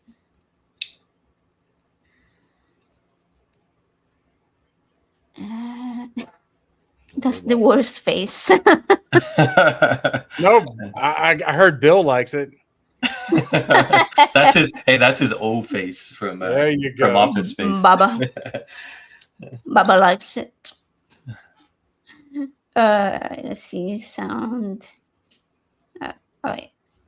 Person of faith can vote for a Democrat. I really don't. And I know we now remember, this was a prayer breakfast. have some here today, and I don't know why they're here, because they certainly don't give us their vote. They rigged this. So they can only be there if they give him their vote. Their vote. Apparently. That's the requirement, I guess. It. Oh, yeah. Second election, I had to win it. I needed it for my own ego. I would have had a bad ego for the rest of my life. Now I really have a big ego. The beating these lunatics was incredible, right? What a great feeling. And then they What the That fuck? part. Did he really say that shit? Oh He did. my god. He He did. did. It's like he's telling them to their face, and his supporters are like, "Oh There's yeah, there's he like had good no reason." hiding at all. It's like completely in the light. Like he doesn't Yep. have any. It's like wow. Like he doesn't give a shit about anything. All he gives a shit about is his own ego and winning all the things, whatever that means for himself. As long as he's winning it for himself, yeah. Well, all Speaking I of know it is himself, I want the first dance in the ballroom once it's built. Yeah, that's how that works, Right. right? We're all going to be invited. yeah. When you said earlier that he was saying that people were requesting it, I was like, what people? Like the average citizen is never gonna see the inside of that ballroom ever. Nope. Okay. What I was gonna ask a moment ago was, did I haven't really looked into it. That Trump RX thing, is it tax funded or is it his own personal thing? Because it seems like his own personal thing, but it's posted on some of it has a .gov Yeah, I'm website. not sure on that. I haven't really looked into it, so I don't want to give incorrect Okay. information. All right. Yeah. All right. I'm gonna have to look into it because I was wondering when I saw that earlier, and I was like, wait a minute. This Really, sounds like something like one of those pyramid schemes that is, running, or maybe not a pyramid scheme, but like a personal benefit that is probably under one of his kids' names or something. And he's like, well, it has my last name because like my kids do, you know? yeah, kind of like all the people still waiting for their Trump phones that that they're supposed to get, and get your. I don't know. I don't. Whenever I hear him announce stuff like that, especially, I mean, I don't even want to look into it because I'm pretty sure it's bullshit.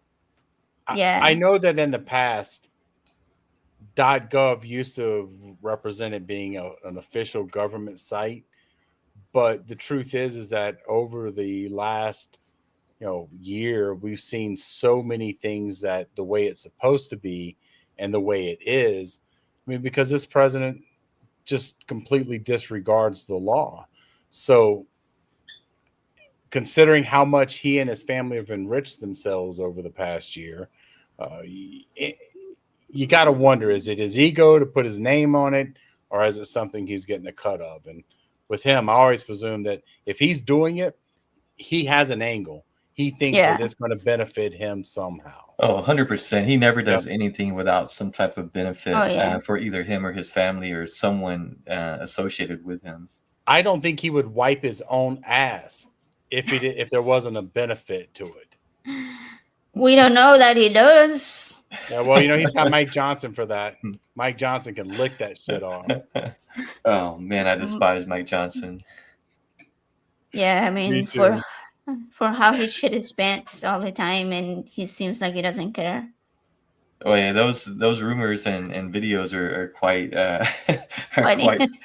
pretty funny if they are true. Yeah. Yeah. Okay, let's watch a little bit more. You say Donald Trump is using the Justice Department to.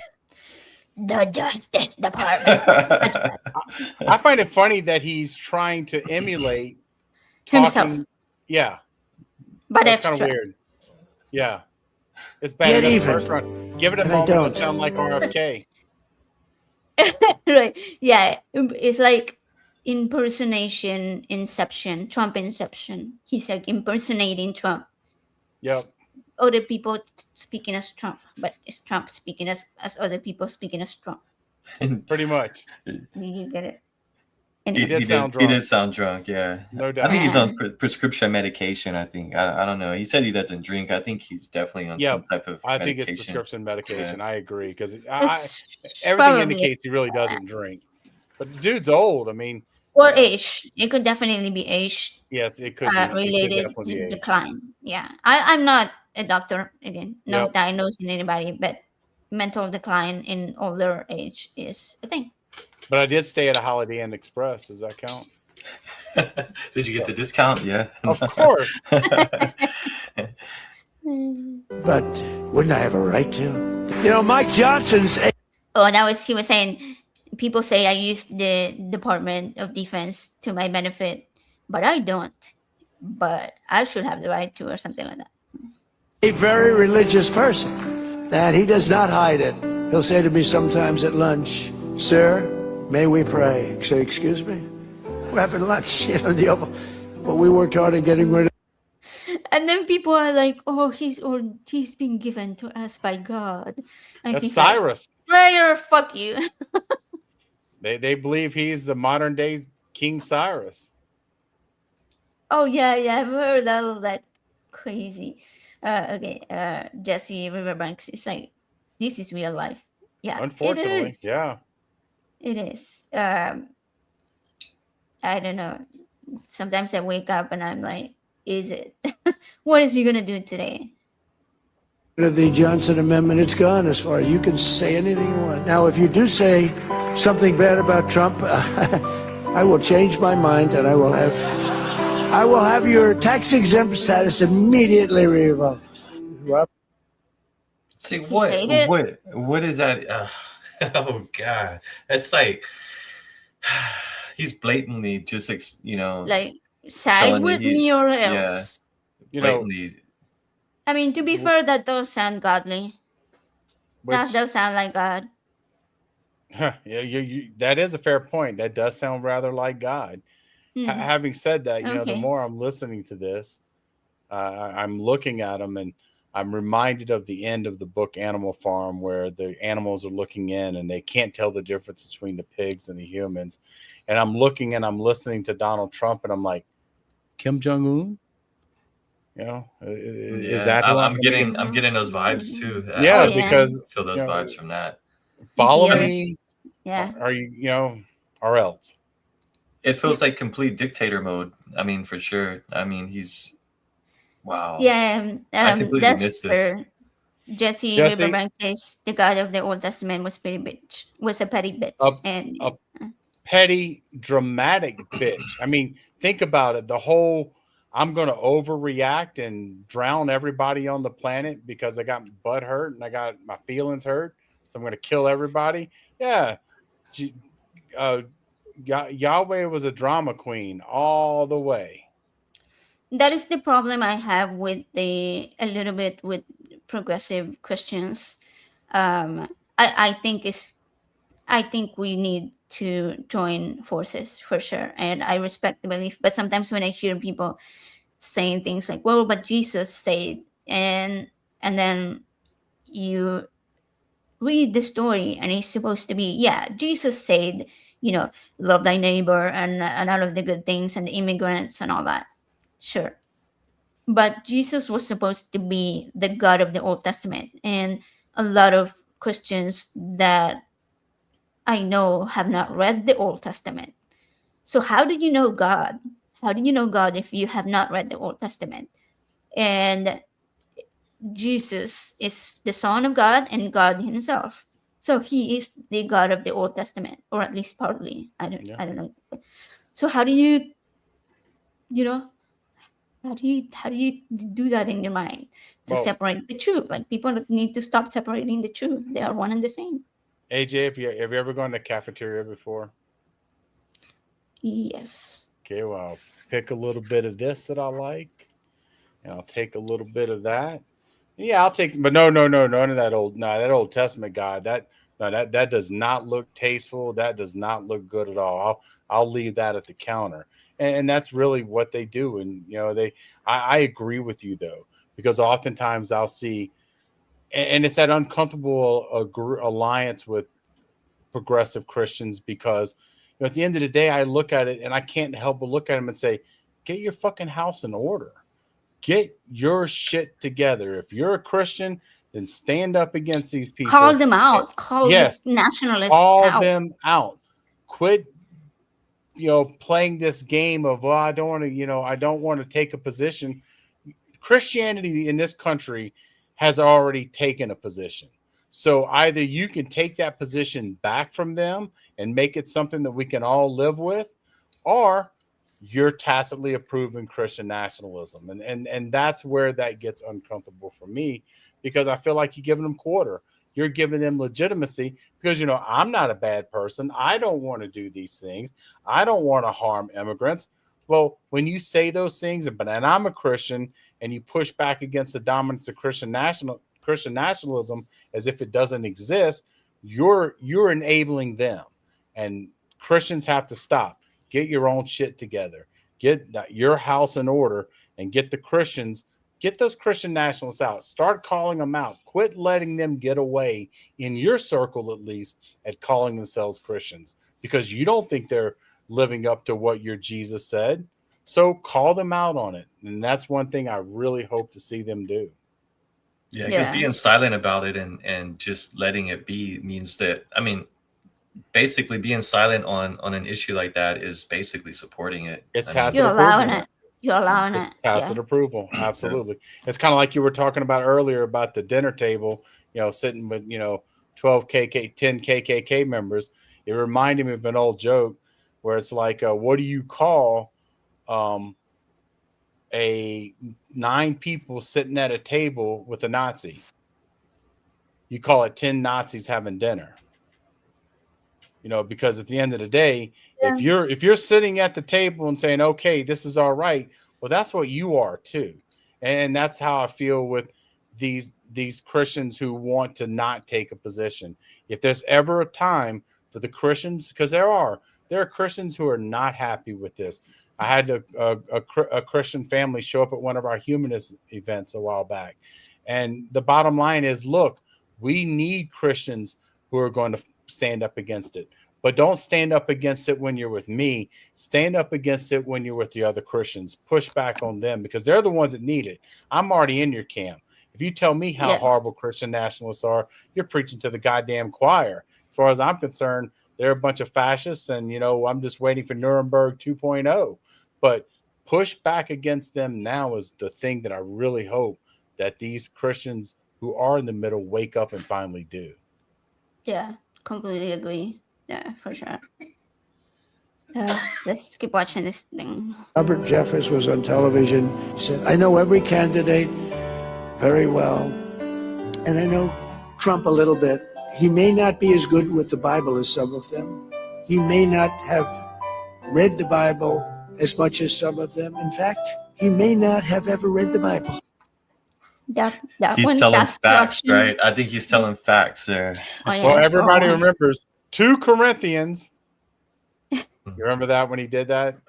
No, this is early. He was running, and he was at some, I want to say it was Liberty University. Yeah. It's at a Christian university. You know, and he's like, whoa, in 2 Corinthians, you know, instead of 2 Corinthians, he called it 2 Corinthians. And the crowd actually laughed because, you know, that's such a rookie fucking mistake. 2 Corinthians. That's very different. That's 2 of them, not the second. Yeah. I have a question. The piano music or the music playing, was that playing live, like while he's making the speech? I don't know. It might have been added. Oh, okay. By that it would. channel. Okay, yeah. Yeah. Oh, okay. I thought maybe they were trying to make him seem like a prophet or something. Well, yeah, it almost felt like we were going to get like a call to the front so everybody can come up and pray or something. Yeah, he's going to put his hand on their head. And, yeah, you know, yeah, there we go. Yeah, feel the Holy Yeah, we'll see him Spirit. slain in the Spirit. He'll go, what was it? What was that clown's name on Benny Hinn? That was it. Yeah. Oh, Benny Hinn. Oh, gosh. Yeah. You go pull a Benny Hinn on people. Yeah. He was the faith healer, right? Yeah. The scriptures always tell us that blessed are the pure in heart. I don't know if that applies to me necessarily. I'm not so sure. I was just talking I am sure it does not. You don't have to be sure. I know. to a great leader from El Salvador, and he said, man, that was some attack. I've never seen anything like that one, right? Some of you have seen he operates rather large prisons, like prisons that's so large you can't see from one side to the other unless you have perfect 20/20 eyesight with binoculars. That's how long and big. You know, this is a religious breakfast. You're going to walk away and say, he's the meanest son of a gun I've ever seen. Oh, I don't know what to even think about that. But That anytime you're whole thing bragging was about the unhinged. size of your prisons, anytime you're bragging about the size of prisons, you've lost the plot somewhere. Wow. Oh yeah. It's I don't know what to think about that one either. I mean, 2020 So- vision with binoculars too. What kind of statement is that Yeah. even? What the hell is he talking about?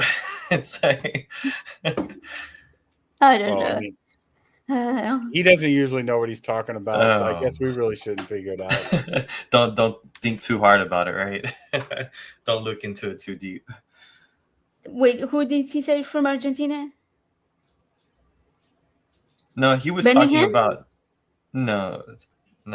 Who's from I'm Argentina? confused. No, I don't know what We'll see. Damien's Okay, talking about. anyways, Jesse said that speech was nauseating. Yeah, it was.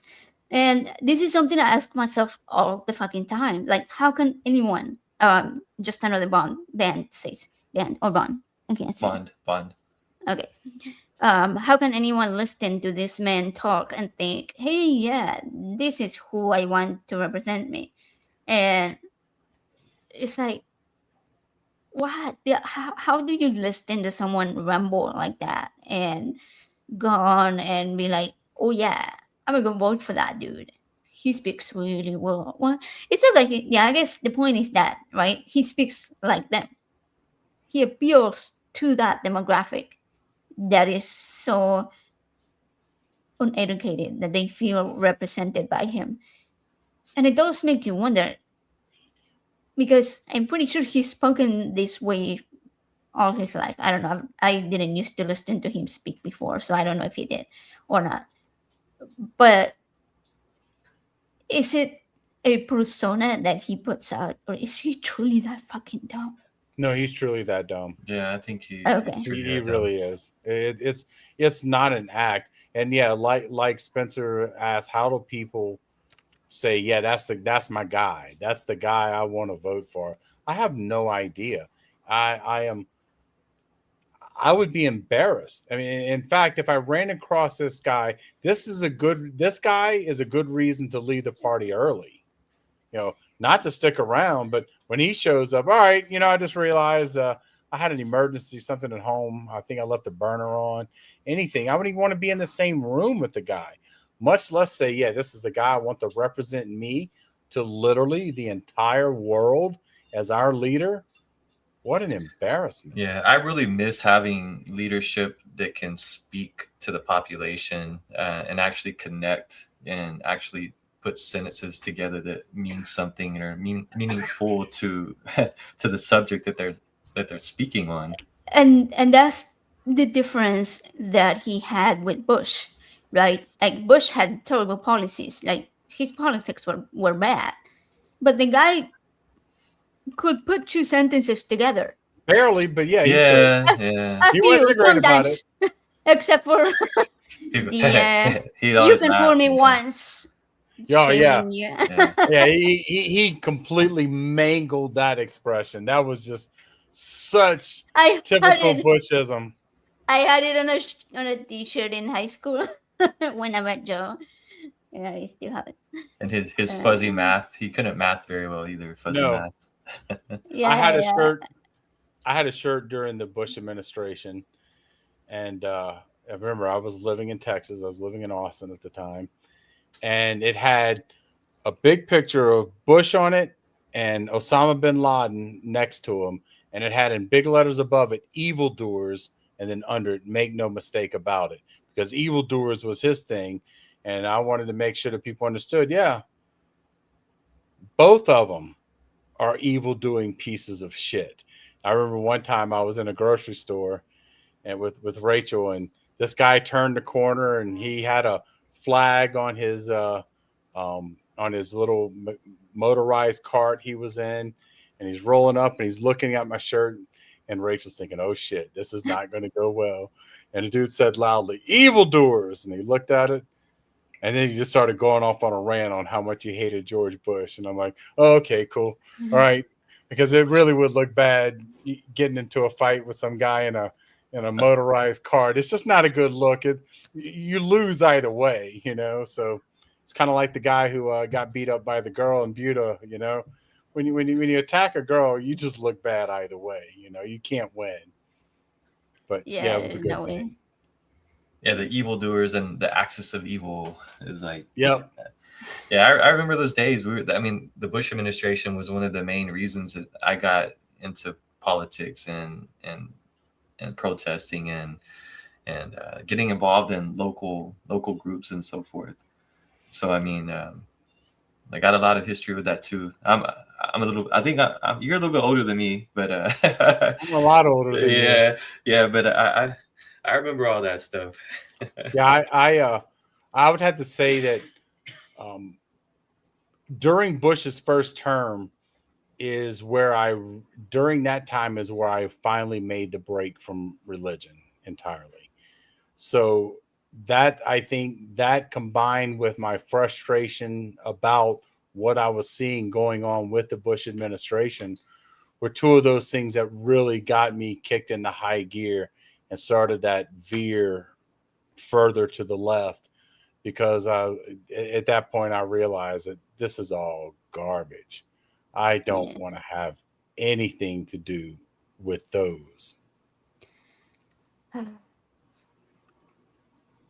It's kind of, I mean, I guess it is true. History repeats itself. I mean, we go through cycles, over and over, and it kind of we never learn from our mistakes, it seems. Well, they're working on making sure we don't. They're making sure we don't learn history.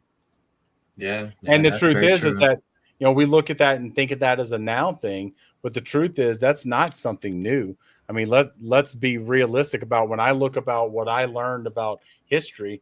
I look at what I learned in history class growing up, and 90% of it is a lie. I never heard, things like the Tulsa massacre and all these different things that should be, these are practically 20th century. These aren't that long ago. And we've just completely forgotten those things. Forget the fact that, this country would have never become the country it had if it wasn't off the backs of slave labor. And when we start thinking that slavery was something that was taught as being, it's something bad, and we got rid of it and figured it out, but we never talk about the impact of how much of an impact it had on building this nation. We wouldn't be the United States without that gross capitalism taking advantage of that. So when it comes down to it, history is something that the government has always had a vested interest in lying to us and giving us a whitewashed version of. Right now, it just happens to be that, they've amped that up. They've exponentially increased that. And of course, now they want to kill the public school system in this country and make a compliable workforce. Yeah, dismantling public education. I mean, that's a key part of their agenda. Yep. That's the part where they're like, let's make America great again. And what they mean is, let's make America what it used to be a long, long time ago, before, slavery was abolished, then, when we had segregation, and when public education was created specifically to create that compliant workforce. And we still have the same educational system that we did back then. We've never reformed it. So it's what it's still doing. It's still pushing out mass numbers of compliant workforce. Yeah, we created a system where we got people in a routine to get them used to going to a workforce in an industrial environment, and that's, unfortunately our educational system hasn't improved. It's only gotten worse. So from bad to worse. Well, I guess we said we wanted change. I guess we should have said what kind of change we wanted, huh? Yeah. Jesse Riverbank said that George Carlin said the system will always try to create obedient workers because it was created to do that. Horace Mann was the person, he was an oil tycoon from Texas who was the very first one that started funding public education because he wanted workers for his oil industry, right? Like all of his, and that helped him get richer. Public education helps him get richer, and that's what he's continuing to do, is making other people rich because they pay you a few coins to do the basic stuff and just be obedient worker and work your 9 to 5. Well, that's why Trump says he loves the uneducated. Yes. Yes, And that's the point. And it blows my mind how they cheer that. Yeah. I love the uneducated. Yeah. Yeah. You just listen. You just called you uneducated. Come on. Put 2 and 2 together. Well, you know what? I guess it takes a little bit of education to put 2 and 2 together. Huh? To understand that you are the uneducated. Yeah, it's you. Well, that's a fair point. Okay. Do we have any more topics before I bring up a couple of advertising stuff? No, go ahead. Let it roll. Okay, real quick. We'll do some closing thoughts after this. But first of all, what are you doing these days? Like you're working with Cynthia's page, right? Yes, Cynthia and I have been working on a show, The Roots Matter. We've had you on it, and a few other people that you and I know, and some other people as well. One of our focuses has really been trying to focus on that grassroots aspect that we've talked about and touched on here, because it really is where everything gets started. You know, everybody can have big ideas and big dreams and big visions, and they can say things on a national level. But the truth is that things don't get done that way. Things get done on that local level. Things get done on a far more basic level. And a lot of times that doesn't get the focus because it's not, glamorous. It's not pretty. It's not all those things. And those are the kind of conversations that Cynthia is having with people about, how to do those type of things and where people are and what's working for them as far as what they're doing at that time. So I think things are going along nicely, and I'm really excited to see where things go forward. It's an unsettling but exciting time. Yeah, I had fun when you guys did the first episode. You invited me, and that was a really good conversation. I look forward to going back and maybe doing a show with you and that. I think that probably this month we're doing just shows for every week. Normally do every other week. I'm thinking maybe hosting a show on one of those off weeks, and if I do, I'll make sure you're my first guest if you're available. You had already promised me that, so there's no takesy backsies now. Oh yeah, well definitely not. Definitely not. Yeah. You will have to put up with me, so suck it.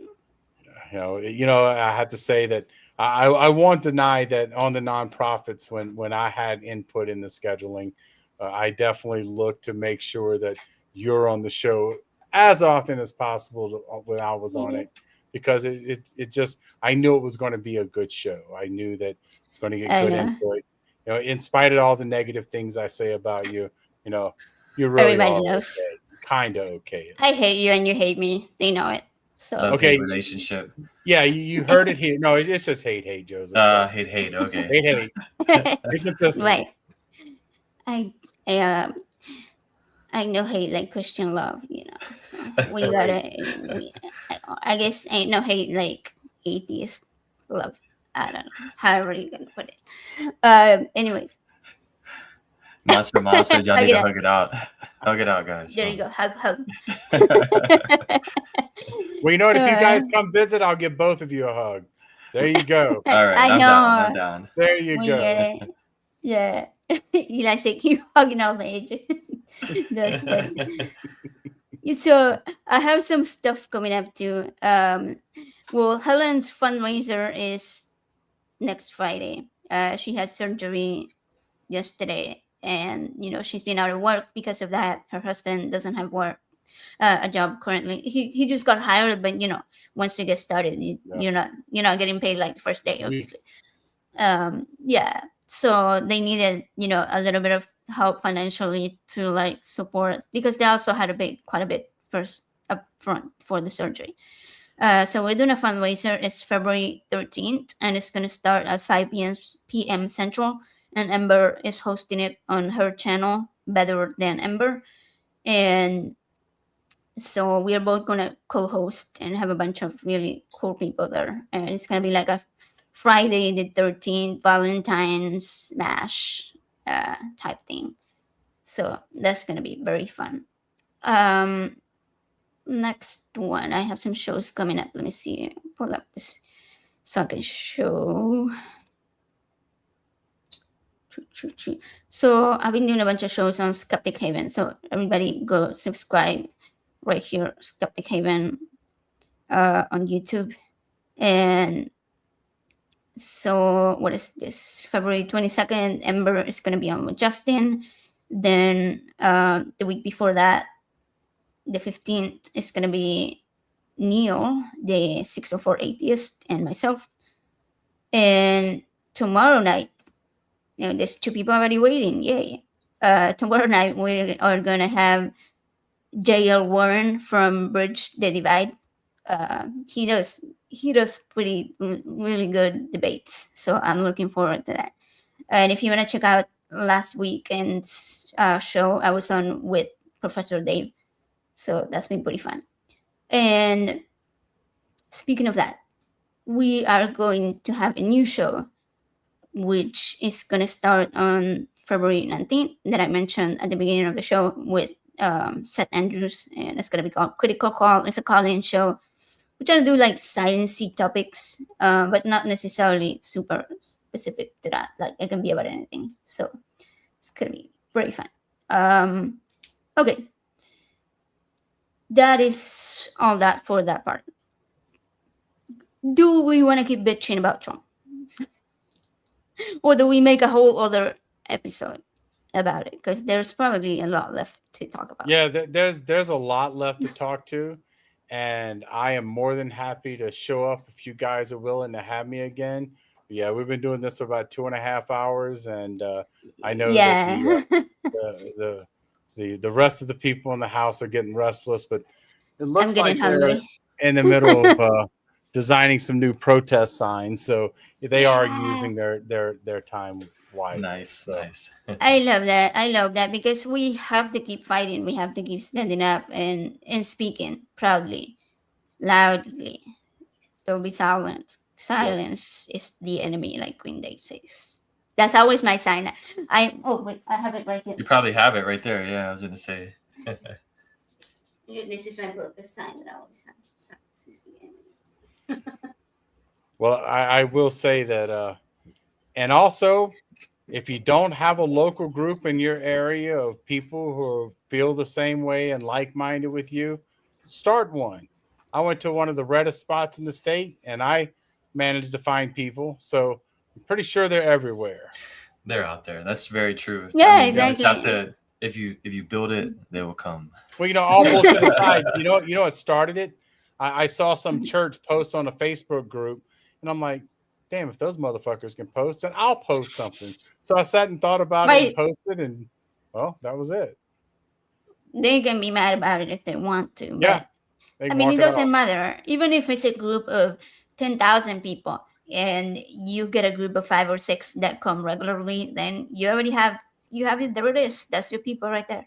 So well, that's one of the. Oh, sorry. Go ahead. No, go ahead, Joe. Well, I was just say that's one of the things when I see people online, like if you see a protest like in a little small town and there's like maybe 6 people in the corner, and you always see comments saying, "Oh, look, it's only 6 people that showed up out of 10,000 people that live in the city." It's like, so what? That's 6 people that had the guts to get out there and speak, for what they stand for, and not be silent, and actually show that they want to be on the right side of history. Absolutely. And I will say that, through this group, early in it, when there's just a few of us, not many people, just, kind of 1 or 2, 3 consistently showing up. I told Rachel, I said, well, if all that happens out of this is that I meet Spencer and that was it, it's worth it right there. Spencer's really a good guy. And, now I've been able to add to that list. So Nani, another great person, not Cynthia McDonald, another Oh, Cynthia. okay. And all these people. And then I feel like that if everything never grew another, among the, 10 or 15 people that, may or not show up consistently. If it's just 2 or 3, it was a win. I've gotten more than what I expected when I sarcastically like an asshole threw up a post. So it's a win. No, that's the thing, right? Like even us, when I came into the atheist community, I was like, I wasn't expecting to meet so many people that then I would go on to meet in person and be like, you see them face to face and you already want to give them a hug because they're like, you're cool. Yeah. Let's not lose touch. And speaking of community and stuff, we are already plotting in the chat because Prophet of Error is Eli, right? You work with Eli and when I have work. And Monster Smiles is Joe's cousin. Third cousin. Make sure you clarify. Third cousin. Gotta be very specific. Look, here's an interesting story. When I first started talking to him more regularly, we will talk about religion, and he was very adamant that he was a Christian. I once accidentally thought that he was a Catholic, and he got very mad at me. And very recently, like we've had tons of very, very respectful, very deep conversations about religion, about politics, and we are all very much on the same side, on the same page about issues and stuff. And very recently, he's like, well, I don't think I can call myself a Christian anymore. He's like, I believe in a God, but I'm not religious anymore. I'm not a Christian anymore. And I was like, so proud of like, and that's the thing, right? Like, I don't care about whether he believes in a God or a creator or an afterlife and all of that. Like, that's cool. That's who you are. But all of us are here fighting against the same monster that is fascism and hate. And that's what you got to do. You got to stick together and continue the fight. And so we've organized, all that to say that we've organized, we are going to do a show with you, and you can't say no. I'm sorry, but like, fuck you. And both of them, Eli and Monster Smiles. So we're going to do a political show because we already, they've been agreeing the whole show in the chat. I'm sure you're watching some of it. Well, I'm in. Yeah, he's been on our show before. We've done political topics for Project 2025. We did a whole show on that before the elections. Like, we predicted all this shit, and it's all come to fruition. Yeah. We tried to warn everybody. We tried to tell everybody. Nobody would listen. All you had to do was read it. Yeah, nobody would listen. I don't understand. Like, we have a conservative family member that didn't even know what Project 2025 was. And I was like, it's literally all over. Literally everywhere. What like, rock do you wonder? Yeah. And I'm like, you're going to go vote, and you don't know what this is. How are you going to have an educated vote, an informed vote? And then you have the people that said, oh, but Trump says he doesn't even know what that is. He's not associated with that. It's like, fuck you.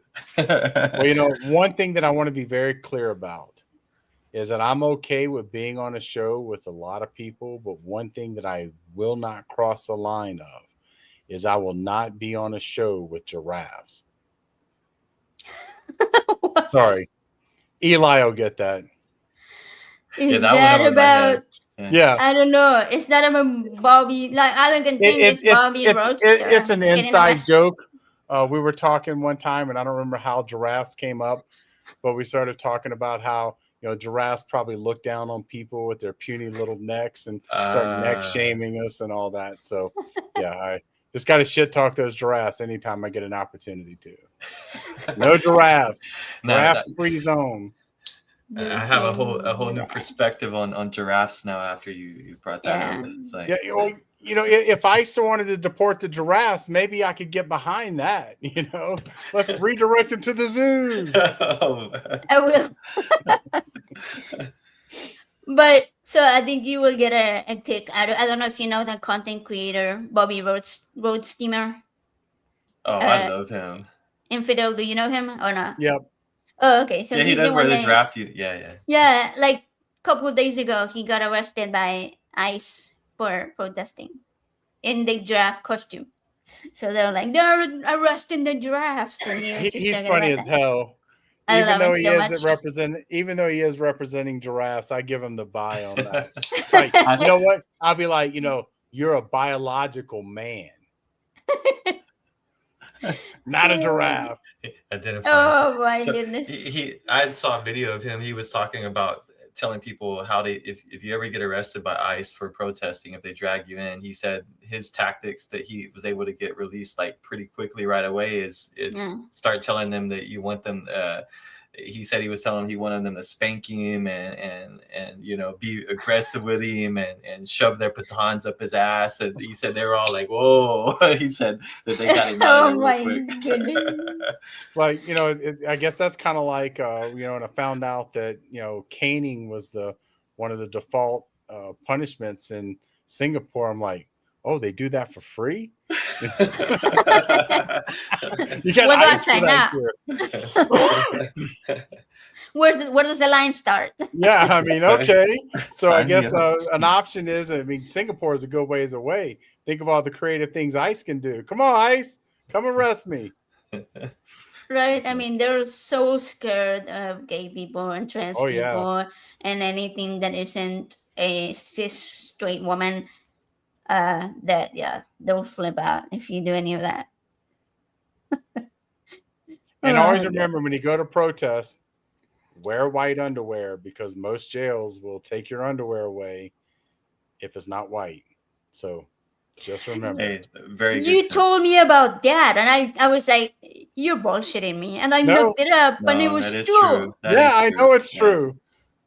I've I been was arrested like- without white underwear before. Like I don't get the reason, but I didn't look into that. I think it's primarily because in their washing, they just throw them on. If they have mixed colors, it creates more of a problem. Whereas if they just have all white, you know, well, maybe some white and some brown stains, it comes out white at the end, you know. No, you can't wear your favorite red thong. Not allowed. Not allowed. That's so funny. All right, what is your exit message for this? Well, I've got to say that, you know, I've really enjoyed being here, but most importantly, as we've talked about, you know, this is about resisting. This is about resisting, but not only resisting, this is about resisting in a way that keeps your own mental health, because it doesn't do anybody any good for you to go down that rabbit hole and doom scroll and just feed yourself a constant diet of negativity, because it will get to you. I don't care how mentally strong you are or think you are. All those things are not relevant. You need those points. So find that support, whether it's local, whether that's not available and you're not comfortable starting something, then find that online community, because it's important to have support in times like these. Because yes, we need to protest, we need to stand out against these things, but we also need to remind ourselves that we're all together in this together, and that we can support each other and find something on the other end of this that's a hell of a lot better than where we're sitting at now.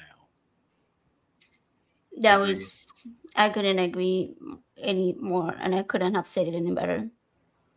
But I had a question. Speaking of protesting, and you know, people are always complaining about celebrities getting political and all that stuff. Are you watching tomorrow, Bad Bunny? You know, I gave up football. I was a Saints fan, and I always said that the day I quit being a Saints fan, I would quit watching the NFL. Really? And about a year and a half ago, it came out that the Saints organization was giving advice to the local Catholic archdiocese on how to handle a case where newspapers were writing about sex abuse and trying to squash those articles and things like that. And for me, even as a lifelong Saints fan, I just can't excuse that type of viewpoint. So when you put yourself in the pedophile camp, I'm done. And I think that's one of the reasons why it's hard for me to understand why we see these people continually defending pedophiles. Because look, once they get into that boat, you're done. You should be done. It's an easy choice. And so for me, no, I won't be watching the game. I will try to catch the halftime show because I mean, I don't watch it anyways. I was just gonna watch Bad Bunny, but only because it pisses off the Republicans. That's precisely. You know, turning point with their crap. You know, so that's my motivation for watching. Or we could all just watch Kid Rock, right? No, thank you. No, thank you. No, thank you.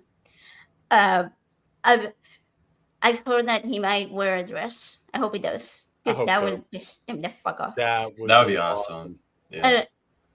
Green Day is doing the opening act, and so obviously I'm gonna be watching that because you know. Oh, you're a Green Day fan? Yeah. But I saw them.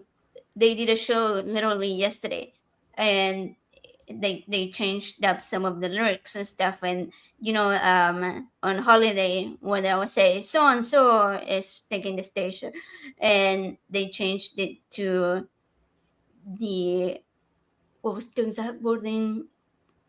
The fuck, I wish I could remember. But it had to do with Epstein. The Epstein Island leader. Yeah, it was something. Has the floor. Yeah, it has the floor, and I so hope that they will say, "Fuck it, I don't care if we ever get invited back," and like go. They're definitely gonna do something that's like gonna piss everybody off, and they're gonna get probably a FCC fine. I'm assuming. What blows my mind about people though is groups like Green Day and Rage Against the Machine. They're like, when do these groups get so woke? It's like, have you never listened to the lyrics? What were you doing the whole time? They always were. Yeah. Like literally, they have an entire fucking album called American Idiot. Yeah. Yes. That they did for Bush. Yep. So hello. Yeah. You know, and Know Your Enemy. There's like so many freaking protest songs by Green Day. And speaking of that, if we don't have anything else, I will play again the little intro that I made as the outro because we are protesting today, and I love that little clip. Yeah, it was a good clip. Yeah. All right. Definitely well, what's that? I said definitely worth replaying. Oh, yeah. I mean, it's an intro, so it's going to do the countdown, but we'll do the countdown for and then we'll show. Ignore that part. I don't give a shit. Yep. Yeah, we're not. Yeah, we're protesting outros today. We're doing an intro as an outro as a protest for the outros. Okay, there you go. That's how we do. Okay. Infidel, it was awesome having you, and it was great having you on for sure. Yeah, catching up, you cheered me up. So yeah, it was a pleasure being here, and I need to do this more often. So you do. I'm gonna force you. There you go. You don't have an option anymore. Okay. Stuck now. All right, everybody, go subscribe to The Roots Matter and also to Skeptic Haven because you're gonna see a lot more of me over there. And yeah, here we go with protesting again. We'll see you next time. Peace. Finding better ways to human. Till next time.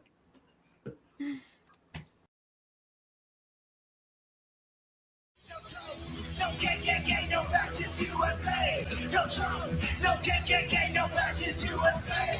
You wanna be an American idiot? One nation controlled by the media. Information ain't Travis says. Fuck you, Donald Trump!